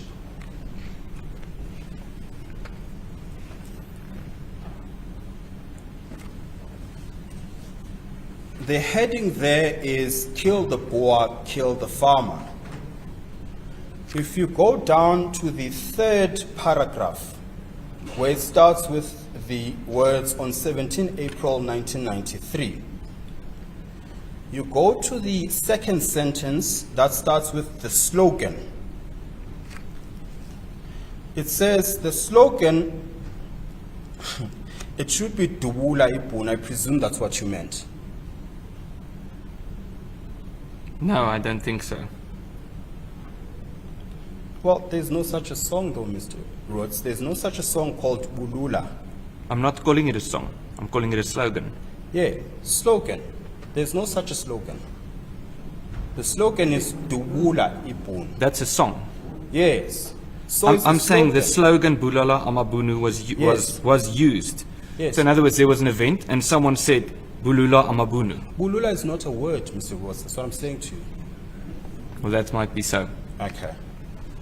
In your favor, let's assume that was the intention, bulala mabun, which for the benefit of the court and the public, bulula, which ought to be bulala, means kill. So the slogan translated to English would be the slogan, kill the boer, which is the English translation that's eventually given, was used. The song had been a popular song of the ANC and its military wing, Umkhonto Wesizwe, MK, in its armed struggle against the white minority government. The proposition is this. At this point, Mr. Malema was not involved, nor, let me put it this way, he can't have conceptualized the idea of the slogan or the song, Kill the Boer. Can you accept that? Yes.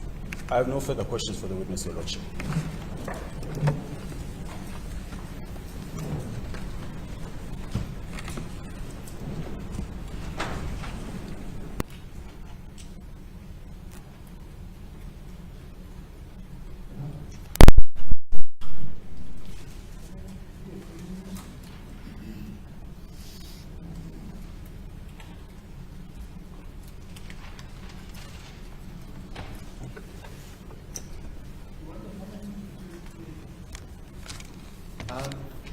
My Lord, I might need another moment after I've asked some questions if my attorney wants to add anything in, but I intend on being brief.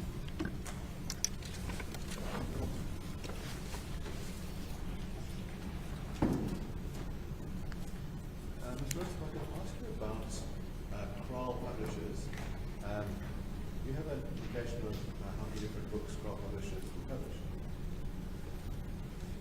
No, I don't know. Dozens of books, I'm guessing. And what are the, is there, Your Lordship, that's what I'm interrupting you. I'm sorry for the benefit of the public and perhaps the reporter. Can you just have a moment for the media to move the cameras to Mr. Oppenheimer?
Sorry, the question I'll ask just for the sake of the microphones is if you have an idea in some terms about the number of books that Kroll Publishers will publish. Yes, I'm not certain how many books Kroll Publishers have published, but I would guess that it would be dozens of books. And do you have an idea of the types of books that will be published by the publisher? Yes, it's largely books that have to do with history in some form, and to some extent, to a lesser extent also current affairs. If I can ask you, you were talking about different referencing methods. And you stated earlier that, as far as you understand, the protocol is that within a particular work, like a journal article or a book, one must be consistent in the referencing style. Is that correct? That's correct. Are there different kinds of referencing styles that would be acceptable to use across platforms? Yes, there's the Oxford style, there's the Harvard style, and there are many others. You don't even have to stick to either of them. You can develop your own style as long as you are consistent, so that the reader understands it so that the reader can compare the sources. Yes. It was put to you that the book Treegrond does not exist. What is your reaction to that? Well, I have copies of the book, both editions, at my house and at my office. And I've read the book. And the book that has been uploaded onto Case Lines, is that the Afrikaans second edition version of that book? Yes. The book is also, I might add, is also available to purchase through the publisher's website.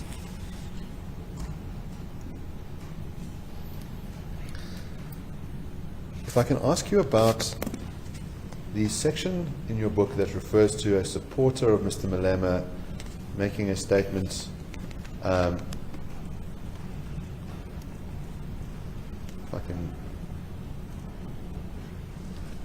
making a statement on Mr. Malema's Facebook page. Could you explain what that means? Well, what it means that there was a Facebook page that had a picture of Mr. Malema as a profile, as a picture, a profile picture, even though it was a page, not a profile, and the page was entitled Julius Malema. And the people commenting on the page and posting things on the page were not Mr. Malema himself, but people who identify as supporters of Mr. Malema. And then, what was the purpose then of referring to that extract in the book? The purpose of that extract is not to attribute a comment to Mr. Malema. I believe that that's quite clear in the book. The purpose of that section of the book is to indicate that people who publicly call themselves supporters of Julius Malema are going onto social media saying that they are supporters of Mr. Malema, and then also saying that farmers need to be killed. And they say this in response to a controversy regarding, at that stage, the song Dubula Ibunu.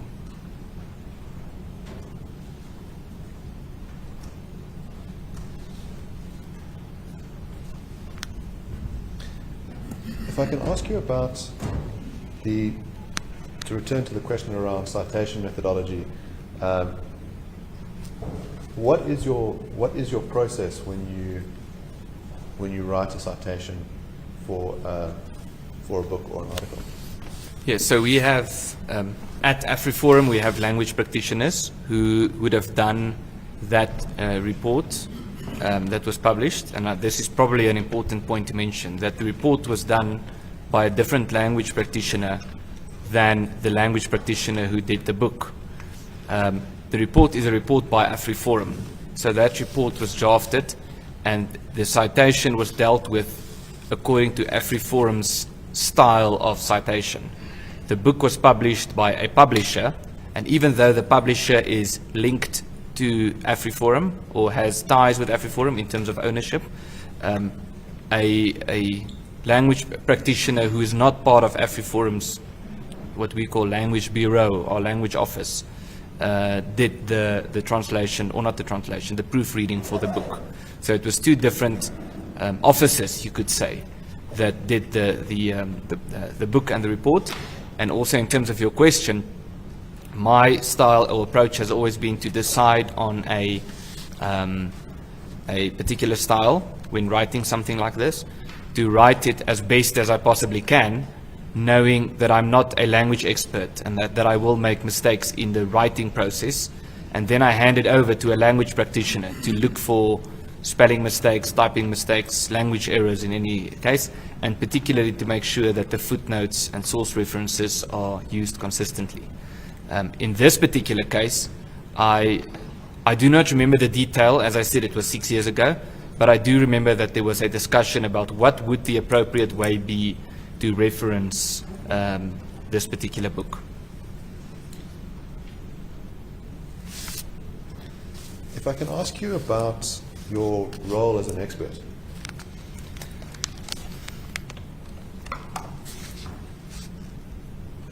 Have you endeavored to be honest in the writing of this book Yes, absolutely. and in your presentation of your evidence to this court? Yes, absolutely. Have you distorted any of the evidence in this book or in your testimony to further any of your personal interests? No, in fact, I have presented the facts potentially to my own detriment in my testimony today. Have you, if there are areas where you are not sure about your expertise, what approach have you taken? I would say I'm not an expert on this topic.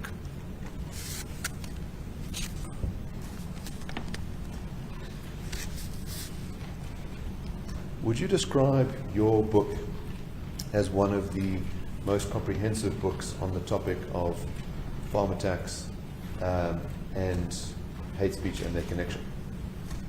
Yes, I would go further to say that, to the best of my knowledge, it is the most comprehensive book, not one of the most comprehensive books.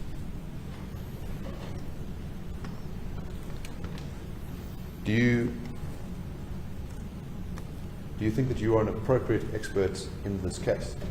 Yes, I do.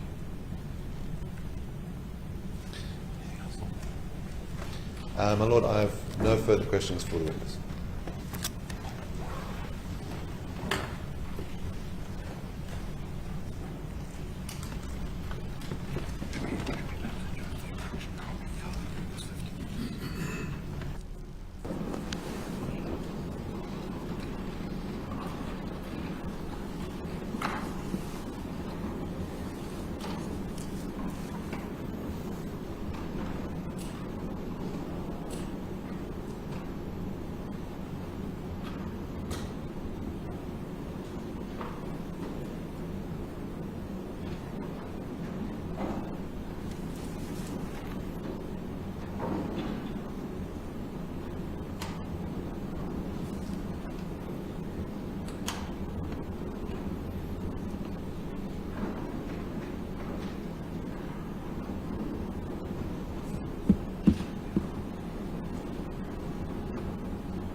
Okay, thank you very much. You're excused, Mr. Woods.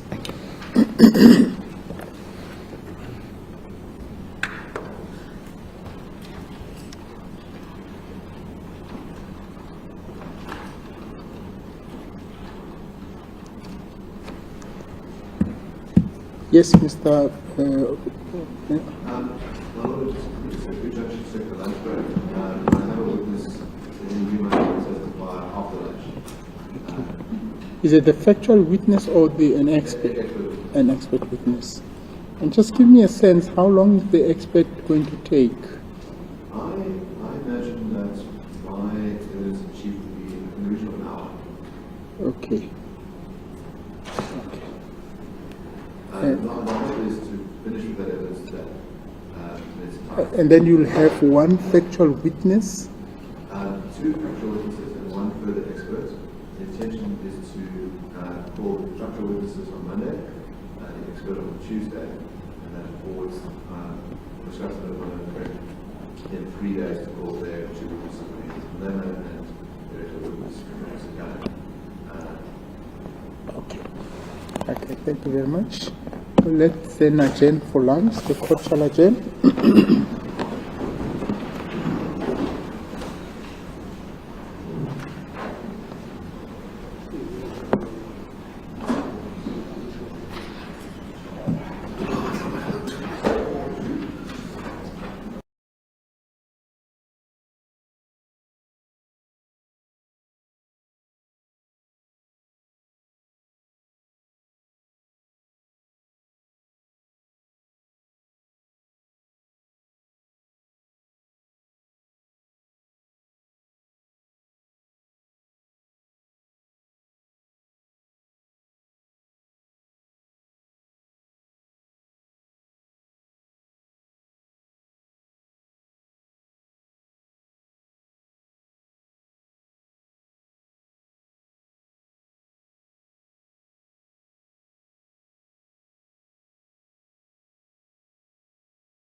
Good afternoon.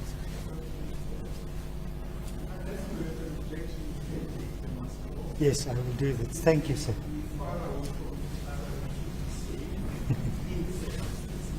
Thank you, sir. I'm Hendrik Pieters Human. M-A, like human being.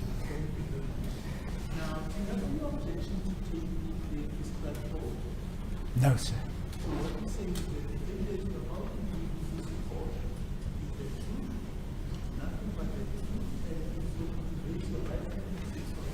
So help me God. Thank you.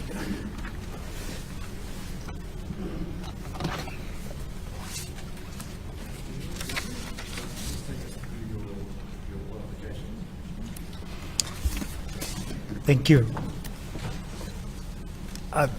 I'm a qualified pastor in the Dutch Reformed Church, and I had a BA degree in theology as well as a BD degree, and that's total to the amount of 7 years.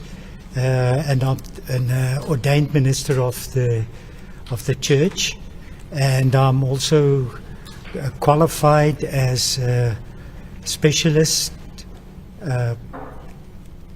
pastoral counselor of the people that I belong to is the CPSA, that's the Council for Pastoral and Spiritual Care Counsellors, and I'm a special counsellor in the category 6. I've been in the ministry for quite some time, and it total up to the amount of 37 years that I've been in the ministry, but also currently working with counselling. So my counselling skills come from that. Could you tell the court about some of your history as a counsellor? What kind of work you have performed? Yes, I think I've started off as a young man, and one of the extremes that I can mention, extreme incidents of trauma that I went through and were part of, helping and in the team as a team member as well as a counsellor, was the first one was in 83 with the church bomb in Church Street. You remember that's years ago, and that was my first one. The second one was then I went to Sonderwater, and there was a lot of uprising in the prison at that stage. If I can remember that correctly, it was the Standard Bend gangsters. We escaped, and there was a lot of fighting and aeroplanes and helicopters, and then I counseled some of the people that were involved in that. Also in prison, when it comes to our trauma counseling, it was also the gangster uprising in Sonderwater prison. It was the one in Modderby, where I was part of a team, but also otherwise. And then also in Vereniging, that was the areas that I worked in Vereniging. There was people that, ex-prisoners that came from the court, used a hand grenade, which they smuggled into the prison. And then there was a lot of issues that went on. And I also counseled them. So there's the history of it is I've been involved with a lot of trauma counseling over the years. Yeah. So you said that you were a chaplain in correctional services from 1989 to 2003. Is that correct? Yes. And who would you be counselling during that time? Yeah, there are different counseling people that we counseled. It was those people who were gangsters. Then there were also the normal counseling for people. of prisoners, ex-prisoners, helping them and assist them, the family of prisoners. So that's where I started being much involved with violent crimes and helping and assisting people in that regard. I remember at one stage, it's a couple of years ago, we have started in correctional services also as part of the restorative justice program. We started the victim offender mediation, which formed part still of the counseling of offenders. You said that it was a reconciliation program. What is involved in that program? Yeah, that program was to help and assist offenders and victims of crime to understand what is their purpose in the reconciliation process. When they wanted to form part, it was a voluntary program, when they wanted to be part of it. And the aim of the program was to let offenders realize what is their effect on the victims. And also there's a need always, or most of the time, of victims to see the perpetrators and to have sometimes a discussion, which is all, and it's not always for everybody, but that is what happened. And then we brought them together as victim and offender after they've been prepared. We went through a whole program preparing the offender as well as the victim for crime if they voluntarily wanted to be part of that. So, and then the meeting will take place, and then the outcome will be different things. For people just to say, for the offender to say to the victim, I'm sorry, or to say nothing, or just to meet. So that was the purpose of the program. What are some of the effects that came out of those reconciliation sessions? The effect was that the trauma that the family went through, and even the victim sometimes, it was an opportunity to bring down the trauma levels and to help them assist getting over the victim phase of their crime, and help them also to start normalizing their lives again, because that is one of the effects of trauma, that it puts your life upside down, and it's to normalize and to get control of your life again. That was the main thing.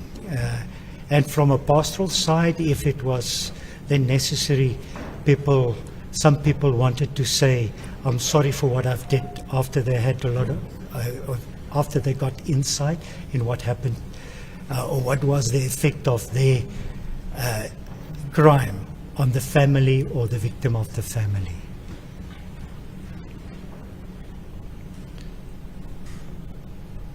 When did you start working for the Afriforum Trauma Unit? It was 2 years ago. I pensioned in about 4 years ago, and then I've started with Afriforum about 2 years ago at the trauma unit. And in the trauma unit, we worked for mainly our aim and purpose is for victims of the farm attacks and farm murder, but also violent crimes. And can you tell me what methodology you use in these sessions with people that you counsel? Yes, I think the main and the most important one, there are many phases in which trauma is taking place and our involvement. We will start with the first responders on crime scenes, like for instance if there's a farm attack, we as well as people who are around us the people that we appointed to help and assist there will be there to help them in the first phase. That's on the crime scene itself, or when it's taking place, and what we do then is to help them emotionally support and a lot of other to empower them during that time when the scene is very much upside down. They will we help and assist them then. Then the second phase, after about 27 hours, that's normally, it's a national standard of when we get involved really with trauma counseling. And in that 27, after that 27, we will start with debriefing, trauma debriefing, as well as then trauma counseling as such, helping and assisting the offenders to get back to a normal, the victims to normal circumstances. And after that, there is also a period of when we empower the victims of the farm attacks or farm murders. That's when we help them and assist them in court cases, and we also help them and assist with their trauma during hearings, because during the hearings there's a lot of how can I put it, where people re-experience the incident again when they see the offender, and also to heard in a court what exactly happened to them, and what the crime scene was all about, and to hear and to see for themselves how loved ones has been killed. Then there's a lot of trauma, and we help them through that also. Could you give us an indication of what would happen in a typical counseling session? What techniques are used during that process? Yes, we normally use the CBT, it's the cognitive behavior theory, and then we work with the three different facets of let's say steps. First, we start with the phase of emotional debriefing. That's where the person gets the opportunity to get rid of all the emotions when we take them through their narrative story. Up till then, the next phase will then be to look at their cognitive, and that's how they're thinking and how it's affecting them. And then the last phase will be when we work through them in restoring and rethinking change in their cognitive behavior. And what is the aim of that process? The aim of the whole process is to get victims as soon as possible, and their families, because it involves also their family, to get them back to normalizing their life, to take control of their life, to give them skills to control and regulate their emotions, and also to look, as we say, to look life in the eyes again and start living again. You mentioned that in the first portion of it, there's a moment where they're narrating to you to overcome the negative emotions. Is that correct? Yes. What would be involved in that narration process? Yeah, it is telling their narrative, their story, and how they went through it, what can they still remember about what happened. Also then to give them the opportunity about their feelings, and venting their feelings help them also to minimize or to bring down their emotional stress that they're going through. And that emotional stress can be a lot of things, which is part of that. How many people have you personally counseled? I'm also a supervisor for the trauma unit. I'm qualified. This CPSC is a accredited institution of SAQA. So I'm also a qualified supervisor for them. So I'm working with my own cases as well as the cases of the other trauma counsellors in helping and assisting them with the counselling through the supervisor position. So over the years, I've seen many people, but for the last 2 years, I've counted up 80 cases where I was involved in, and of that 80, 23 I was actively and still actively involved with them. And is that, just for clarity, you mentioned that there's your personal involvement and the supervision involvement. Could you explain what those two different roles would involve, and then to give us a sense of the number that you're seeing in both of those different roles? Yeah, so that counts up. My own case is about 25, and the cases for supervising the other, it's about 60, so it mounts up to about 80 cases. In our trauma unit, we at this stage, or over the past 2.5 years, there were about 125 cases that we were involved in. Some of the cases we were practically involved in. Other cases were also referred to other professionals because we were very much together with them, like psychologists or psychiatrists or medical doctors or whatever the case might have been. How do you, when you engage with someone who's a victim of an attack, do they come to see you or do you go to see them? Most of the time we visit them at their environments, that's on the farms or in places where there's, and then we normally see all the people who is involved in that. It includes the farm workers. There are cases where we have also been, they form part of our trauma counselling and our debriefing in some cases. We must remember the people that are referred to us are only those people that are willing or accept that Afriforum will give them trauma counselling.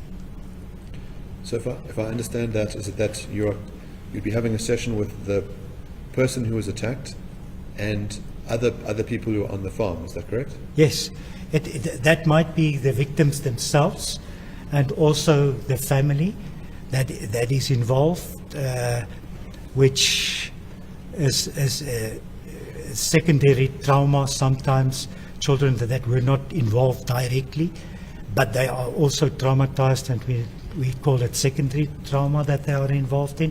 And then also the farm workers. I can remember a case now vividly in KwaZulu-Natal, in the district of Hardy. And in that case, the wife of the farmer and the worker, house worker, were involved in that. There was a violent crime going on, and they were tied up together, and afterwards she came with her boss worker, and that was the one that was speaking on behalf of the group as such, and he then also helped me, if I can remember, with the Zulu, so I'm not Zulu speaking as well. So what she then did is she wanted to be part of it, and we went through the whole trauma counseling, and at the end of the day we also did debriefing to the group of farm workers who was locked. The group was locked up in the garage by the attackers, and we also debriefed them. And then they sent the boss, as they call him, to go to the lady of the farm as well as the farm worker and say, but we were not involved. Because I don't know if you want me to say something about that, what is happening on the farms, to say that because there's a lot of trust, relations being broken by what is happening on a farm. Sometimes we think it's only the farmer that is involved or his family, but our experience and observance is that it's quite different from that the farm workers are also traumatized by the incident, because especially when they don't know people who did it, and they are also fearful that they will come back. Then they really are also part of the trauma that's happening in that society. So it's very important for us at the trauma unit to, that's what we observed. There are people behind this trauma, and they are families. Not saying they're actively doing something, but they are the victims, and the victims of this horrible farm attacks and farm murders that is taking place. They are human beings, and if you see what people are going through, the horrible stories they tell us of what happened to them. As a trauma counselor and as a pastor, you realize that people can easily talk about farm murders, farm attacks, but behind the scene, there are people, human beings, that are suffering trauma, what we sometimes call the pain of the soul. It's the psychic pain that they are going through. It's not only physical pain, but also their pain of what happened there. And then the trust that is not there any longer between people, communities. So it's affecting not only the family or the direct victims, but also the families, the farm workers, and the community that is involved there. In communities where more than once one farm attacks took place, people can tell you, and we have observed that people can tell you, it's now the 4th or the 5th or the 6th attacks that is taking place. And they can tell you at which farm it took place. They can also tell you what happened with the farmers and what happened to their workers when workers were involved in that. So they are building up, as we can see, like a trauma memory sometimes that is continuing. So there's also this stress in the communities that is being created by farm attacks, farm murders, if I can call it that. So is the impact of farm murders and farm attacks felt by people that are both black and white? Yes, I think there's no doubt. There's no doubt about that, that it is not only on the white community, it's the workers is also involved in that. And I think that is our observation. Because if they were not directly involved, sometimes they, with those farm workers that we speak to, what we sometimes find is that they will come back and say, the relationship is now broken.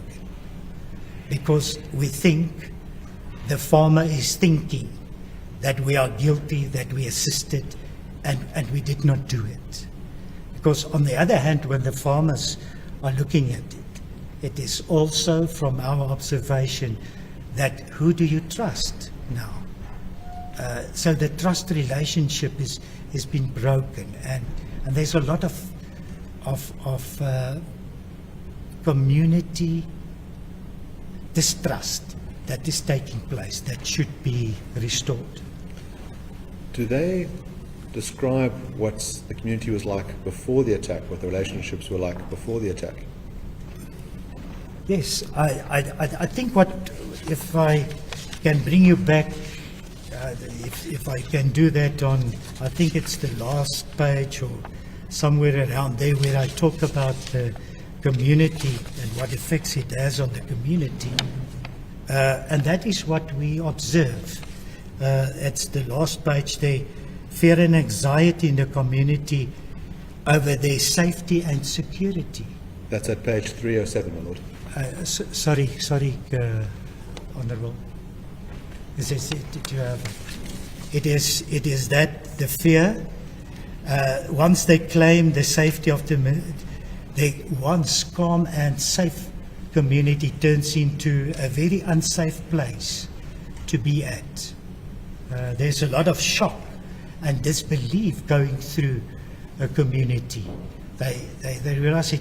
They thought that couldn't happen to them, and now it's happening. So the shock through the communities is that. Then the highly emotional and tense situation that is developing. Because when you're in trauma, when a traumatic experience is been, you're going through that, what happened to you is your surroundings become very unsafe. But you're also suspicious because you don't know who were involved in those attacks. Then there's also the hyper-violent vigilancies. People become looking around. Who can I trust? Who can't I trust? The trust problem arises amongst people. And it's not always amongst the farmer and his workers. It's also a trust relationship about did you do what you were supposed to do for the other farmers? Did you keep your place safe? So that it's also important. People feel powerless and without control. And I think that is one of the things that trauma is bringing. That people become powerless, and with all this distrust that is taking place, people feel out of control sometimes. And then what we also found is that when we look at these, as I said, there's a trauma memory being created by these incidents, and people remember it, which traumatize them again. Even in the community says, mustn't we look differently at our future? So those are some of the things that take place, and in our relationship over the cultural lines and things. Sometimes strong, there exist a lot of strong cultural and social ties in community. People are not at fight, as we always think. The farmers and the workers, and sometimes, or most of the time in the communities, they're working well together. And these kind of incidents make a big difference in their lives, because now the trust relationship has been broken, and even the cultural ties, because the one will say that is because of this and that. That's sometimes what I can give evidence of, is what we observe is that we must realize that what we do, what we say, what we put in papers, what we put on the radio, on television, has got a direct influence of this on on people that are victims and communities that are victims of farm attacks or farm murders or whatever it be, because it triggers them and is building this trauma, our memory in them. So it's not good for communities, even for victims. Victims, as we know, go through a lot of stress and shock, and their whole lives is turned upside down. That is what I can mention. Yes. I'd like you to turn to that. If you could give us an indication. You said that you've met personally with victims, and you've given us an indication of how many you've met with. Could you give us some cases that you've personally encountered to say what has happened to them during that time? I also, in your expert notice, the method that you've used is not to use the names of those victims, but to use a code, an AA code or a BB code. If you could just explain why you've used a code, and then to take us through some of those examples. Yes, I used the DCSM because I'm qualified to utilize that. That is your diagnostic and statistical manual. That is an international way which is explaining what is the outcome of trauma, distortions, and we use that framework to identify what are the issues that why is it qualified? Why do I say, or why do we say it's a traumatic experience? And that forms the framework. And our farm attacks, as well as our farm murders, is well within that framework. So this is not something that we have thumbstuck, but it's coming out of the international way in dealing with trauma, as well as trauma distortions. Because the end of this is the trauma, what we call it, PSD. That is, it is, yes, it calls it, as I've said it here, it's about, it becomes a normal life for people. Post-traumatic stress disorder, it can develop if trauma is not dealt with people, and that's why we used it.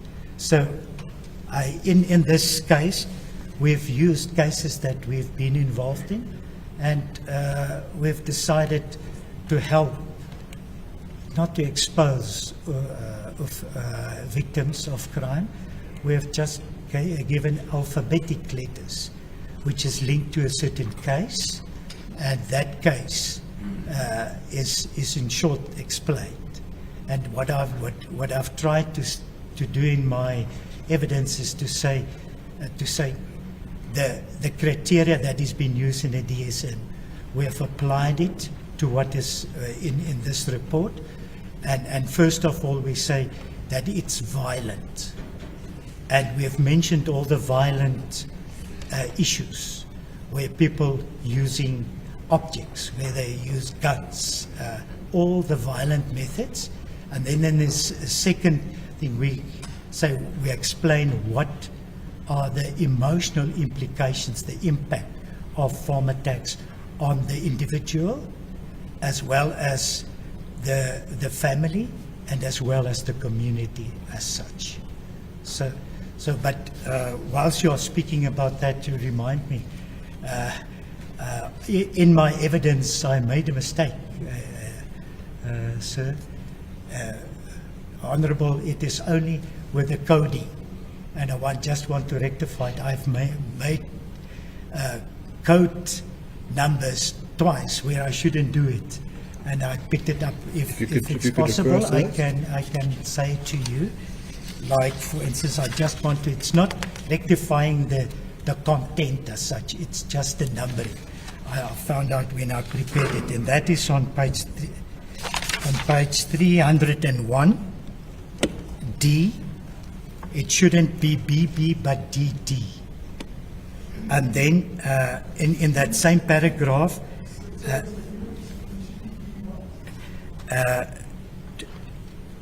D, that BB, which referred to the case, Your Honourable, is DD. The case. And then that where they say his wife, it is case BB. And then the other one is on page 302. In case there's a case DD, it should be PP. Sorry for that, Honourable. And then after it is in case DD. Yeah, I just swap it around. Sorry for the Honourable for the mistake. Thank you. And I did it because there's a lot of intimidation that might take place, and people will be exposed, and people don't want to be exposed because the evidence that is being given is becoming not common knowledge to people. That's why I've used the coding. Could you then take us through some of those examples, those real-life cases where you've used these codes, and tell us what happened in those incidences? Yes, I can take you through.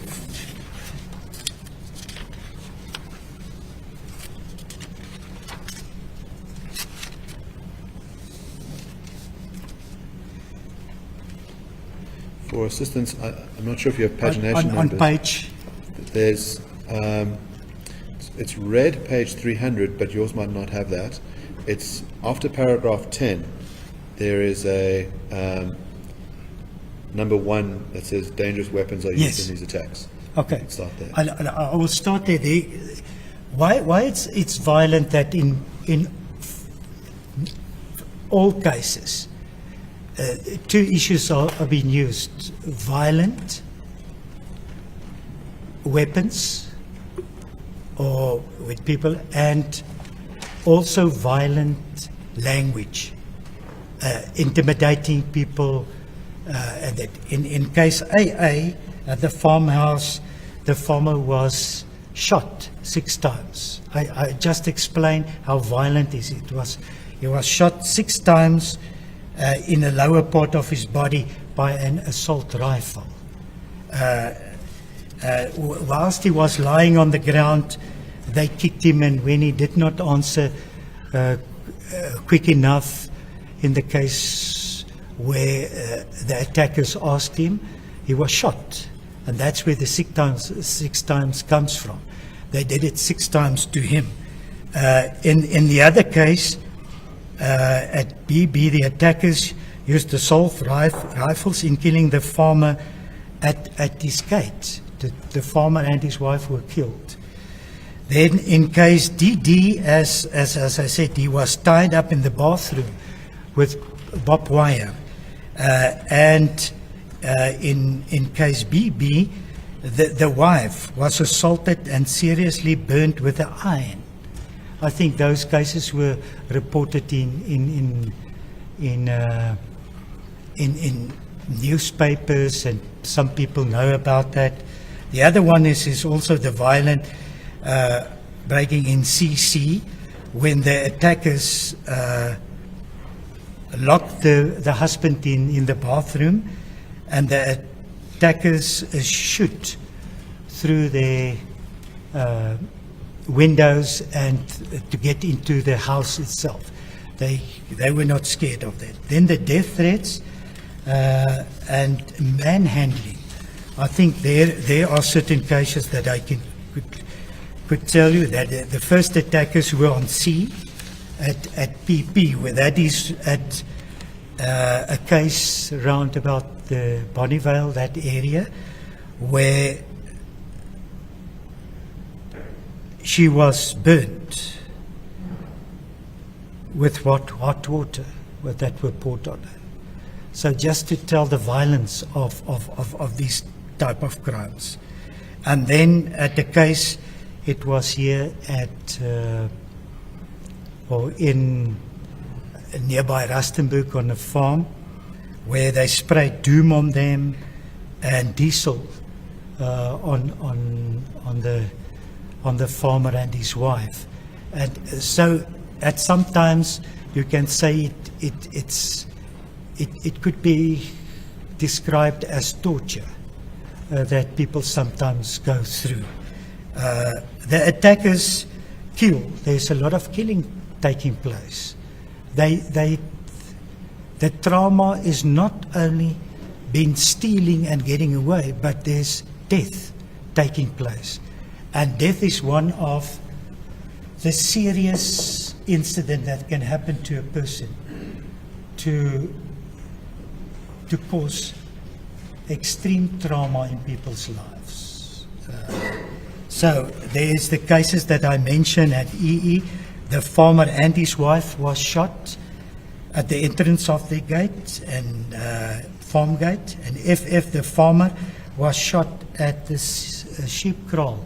It's in the Free State where that happened. Also, the other one is the farmer and his wife were murdered by two attackers, where the wife's, the husband's throat was slit, and his wife was strangled. So those are the kind of things. There are also women that is being raped. In a case TT in the Eastern Cape, there was a case where, in case TT, as I mentioned it here, where the mother was 3 times raped in front of her daughter in the house. During this period, they were busy there. And then at MM, sexually assault that is taking place. I don't think it is always necessary to go into the brutal issues of this, but just to remind us that the cases are brutal. They are it's violent. It is not just the case arrive there and steal and go away as we sometimes think, but it's very brutal. Then I don't know if you would like us to say, well, what is the emotional impact on what is happening. That is on page 303. If I can go through that. Trauma incidents on the farm attacks activates a neurological process of anxiety, that is fear and anxiety. It happens in every farm attack, our observance. The level of fear and anxiety differs to what is happening on the farm as well as the incident itself. So the level may differ, but in all cases there's a lot of fear and anxiety. And people keep that anxiety and fear for quite some time. As I said, in cases AA, CC and DD, the women involved in the farm attack recounted the thinking that their lives are being ended because the people are there with violent methods that they use.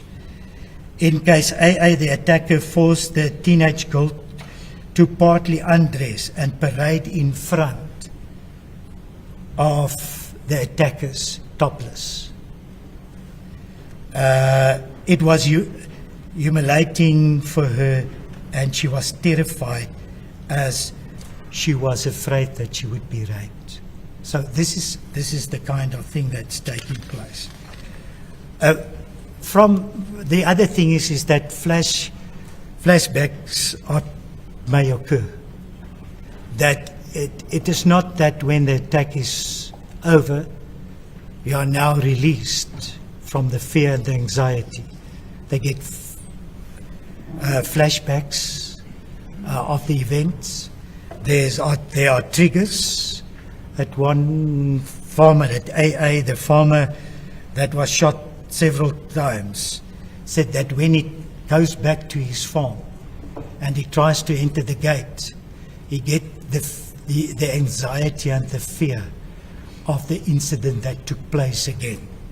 There's also other cases that I've mentioned there. They're experiencing the events of the farmer at Texas recalled repeatedly through observations known as these triggers.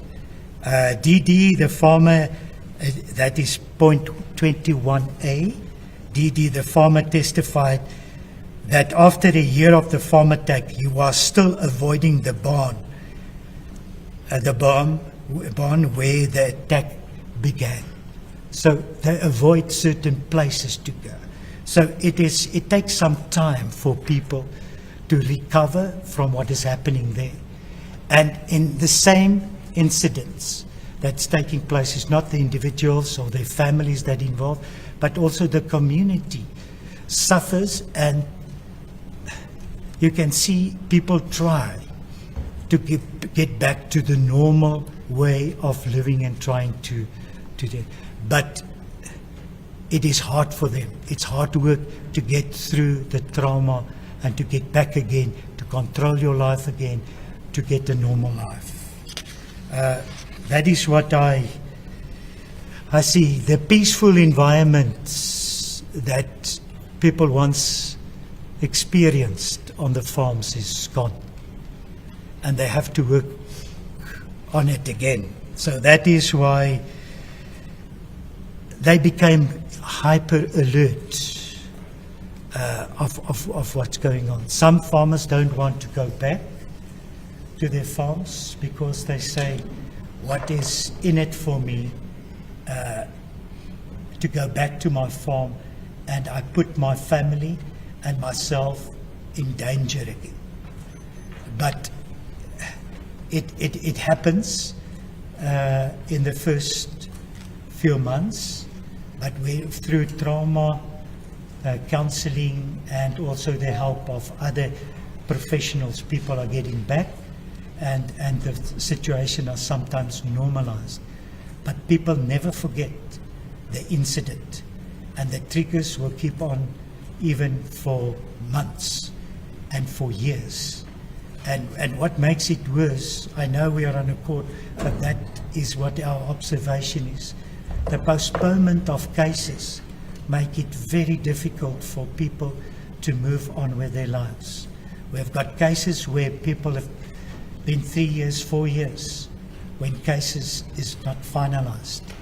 And what happened then, every time there's a court case, or the court is being, the hearings is being postponed, or things are not being finalized, there's new incident. That old incidents are becoming new incidents for them as such.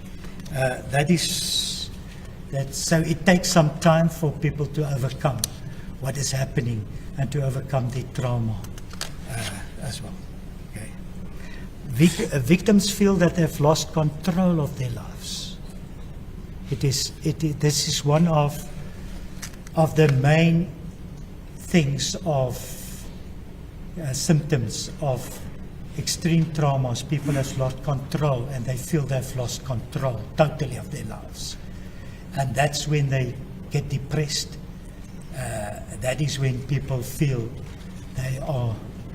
they shouldn't go on with their lives sometimes. As the case of AA, the farmer and his wife said they were feeling there was nothing left for them on the farm, which they have built up over 40 decades. The medical staff had thought for their lives for weeks. So, what is the sense of going back and be traumatized or even lost their lives again? That is. I think it's a lot of information, but it is also examples of the fear, and the whole aim of this is that's what we as trauma counselors observe, is that there's more than just talking about who's right and who's wrong. about farm attacks involved, but these are human beings that are suffering. There are communities that are suffering, that is not exposed or is not coming into discussion by us every time. Have you spoken to people that have been affected by farm attacks about their response to the singing of songs like Dibulu Bunu, Kill the Boer, or Kiss the Boer? In the cases that we've seen, there was nobody who said they sang the song whilst they were busy with us or whatever, or they were busy with their attacks. But people will also refer you when you go for counseling, or they come to you for counseling, or we go to them. They will always tell you that you read in the paper, that you hear over the radio what happened with farm attacks, which farmers were attacked. So that is the part where the triggers, they are triggered again to think, and they say, they sometimes feel, and that is in most cases, that the people and how farm attacks and farm killings are handled is sometimes insensitive of what they are going through. They will say here and there, it's not a lot of cases, 1, 2, 3 cases I can think of, would say that, did you hear they are singing the song, Kill the Boer, Kill the Farmer again? Or they will say, I hear Afriforum is going into court with these incidents, or taking on. So it is not with the attackers itself that they hear it, but how it is being said in the newspapers and in the media. So it traumatized them again because of the triggers. This is how trauma works. If an incident related to the specific thing that you went through, you re-experience it again, not in the same intense way, but you experience it again, and you get the same emotions and feelings that you had previously. What emotions and feelings that people had previously then come up when they're re-triggered? It is fear, anxiety. People say they've got, because they feel there's nothing being done. There's nothing done for these things to be stopped. So they say we are now part of, we just have to give over, because there's useless, it's senseless of that. And then there's a lot of anger. Anger towards the people that are so insensitive to what is going on. They will say sometimes, if these things are discussed, politicians are very, very much unaware of what we are going through as victims of crime. Have any of them said anything about politicians denying farm attacks? Denying the existence of farm attacks? Yeah, because we are not that much involved in politics, political discussions over it, because our function is to help people to get back on track.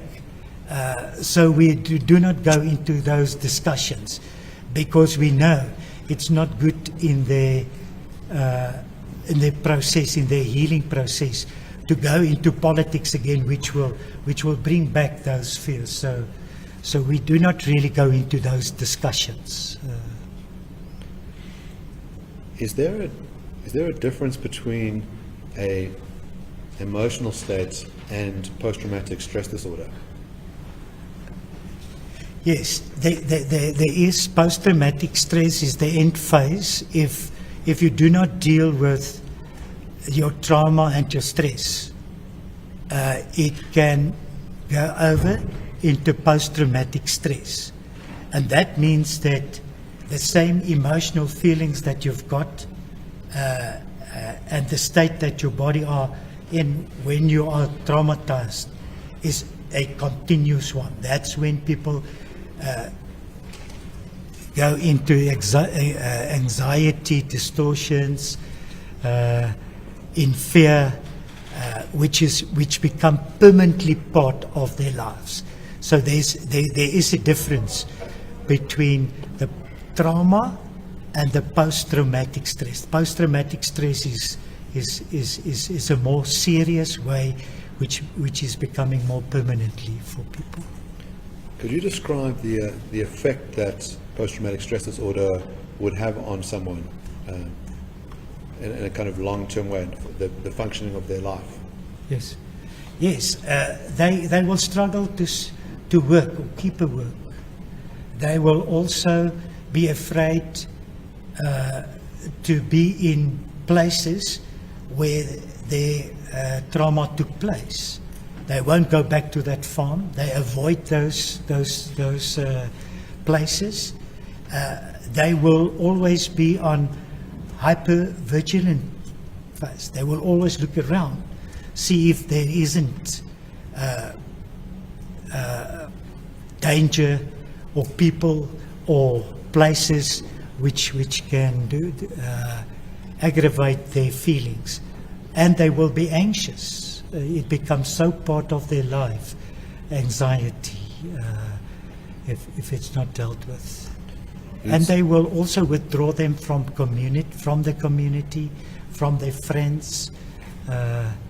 That's in worst cases, they will also revert to or go over in substance abuse, drinking, using other medical abuse, medical medication and that kind of thing. You stated earlier that people can become depressed and wonder whether it's worth living. Do people have suicidal thoughts? It might be. It is not in all cases. It all depends what is the history of this person and what things he went through all the time. And is there a difference between someone who's gone through a trauma counseling process after a farm attack and someone who has not gone through that process? Yes, I think so. I think so. It also, people differ. But in cases before the trauma is taking, for people who's not going through trauma, you can sometimes observe that there's a lot of stress, a lot of trauma, symptoms still in them, and how they as a family live their lives. You can see there's a lot of trauma because it's also influencing the marriages, the way in which people is in relationships with each other. And then it is people that go through trauma counseling and processes, either it be with a counselor or a psychologist or a psychiatrist, there's a difference. People can start living again, get control of their life, have got skills to regulate their emotions, and also to start functioning better in society. When people describe, as you said, narrate the events of what occurred during the farm attack, do they express themselves in different emotional terms? Is there a variety of ways in which people tell these stories? Yes. Yes, the reaction thereof is different in the sense that some people will cry, some people will get angry, some people will get more afraid, anxiety attacks and that kind of thing. So yes, there is a difference in the emotions. Is the way that someone tells a story different if they tell that story on multiple occasions in terms of the emotional register? Yes, the more, because venting your emotions and also narrating the story again, in the sense of creating a new story, it happens that people will tell you more and remember more as the counseling is going on because of the neuro processes that is taking place. Because we all know that trauma can suppress your thinking, your cognitive, and when that is being normalized again, people are thinking more, they can look at things better. Are some people who've gone through a trauma counseling process able to tell their stories in a way that is calm? Yes. It may happen not in all cases. It's always different. There's no way that people will react always in the same way. But there are cases where people can say, I can now talk about the incident and not be that fearful and not experience that anxiety that I had a year or 2 years ago. But the issue there is people never forget what they went through.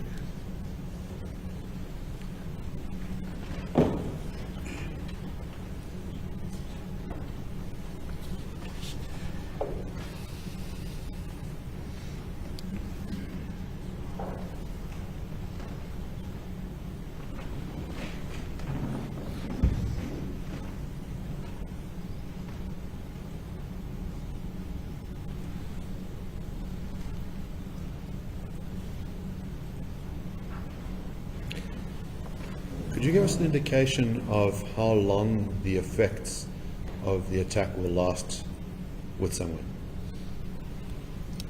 Yeah, I must always say that people are different. But in most cases, or let me say, rephrase it in the same, that in most cases, the extreme trauma that they experience will last for 3 months, 4 months, 6 months. For some people, it's over a year. Sometimes it can go longer. But we normally see after 3 to 4 months. I know that's only an observation of the cases that we deal with.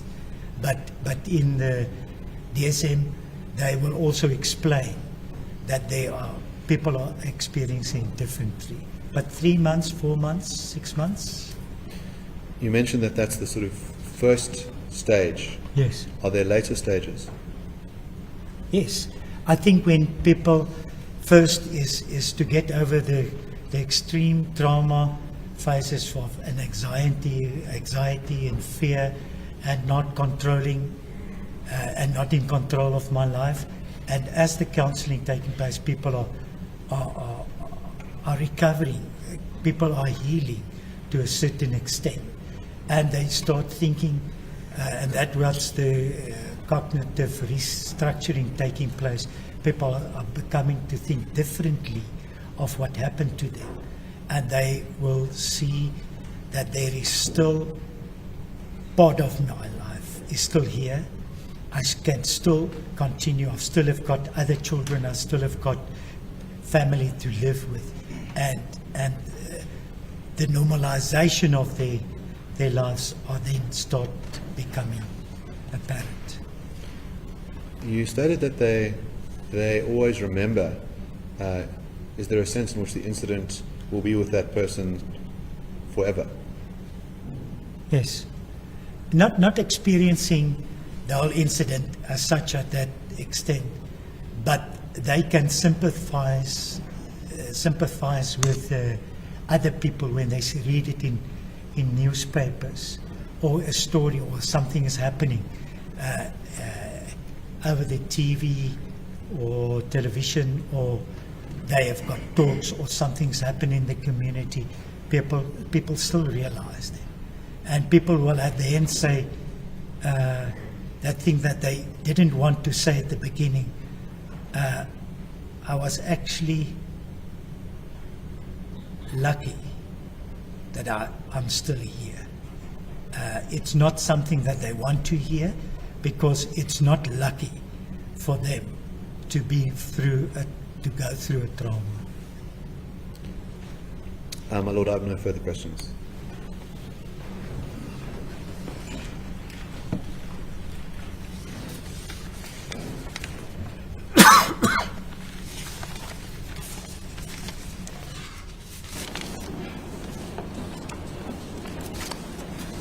Right, cross-examination.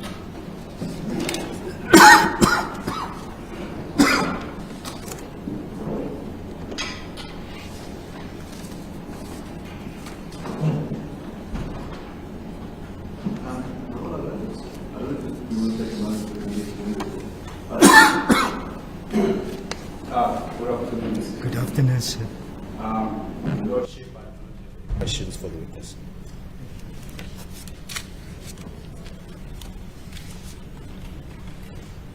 My Lord, then there'll be no questions on re-examination, and then I would suggest that we adjourn for the afternoon and that we then commence on Monday, which will be the complainants to lay witnesses.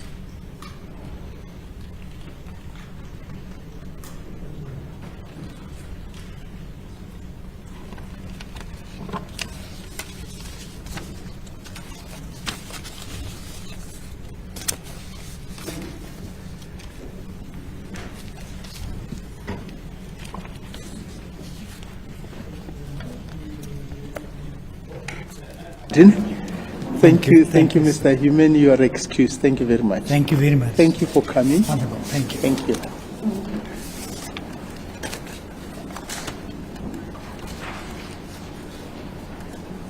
We're going to then adjourn. We will meet again on Monday at 10 o'clock. The court shall adjourn.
Well,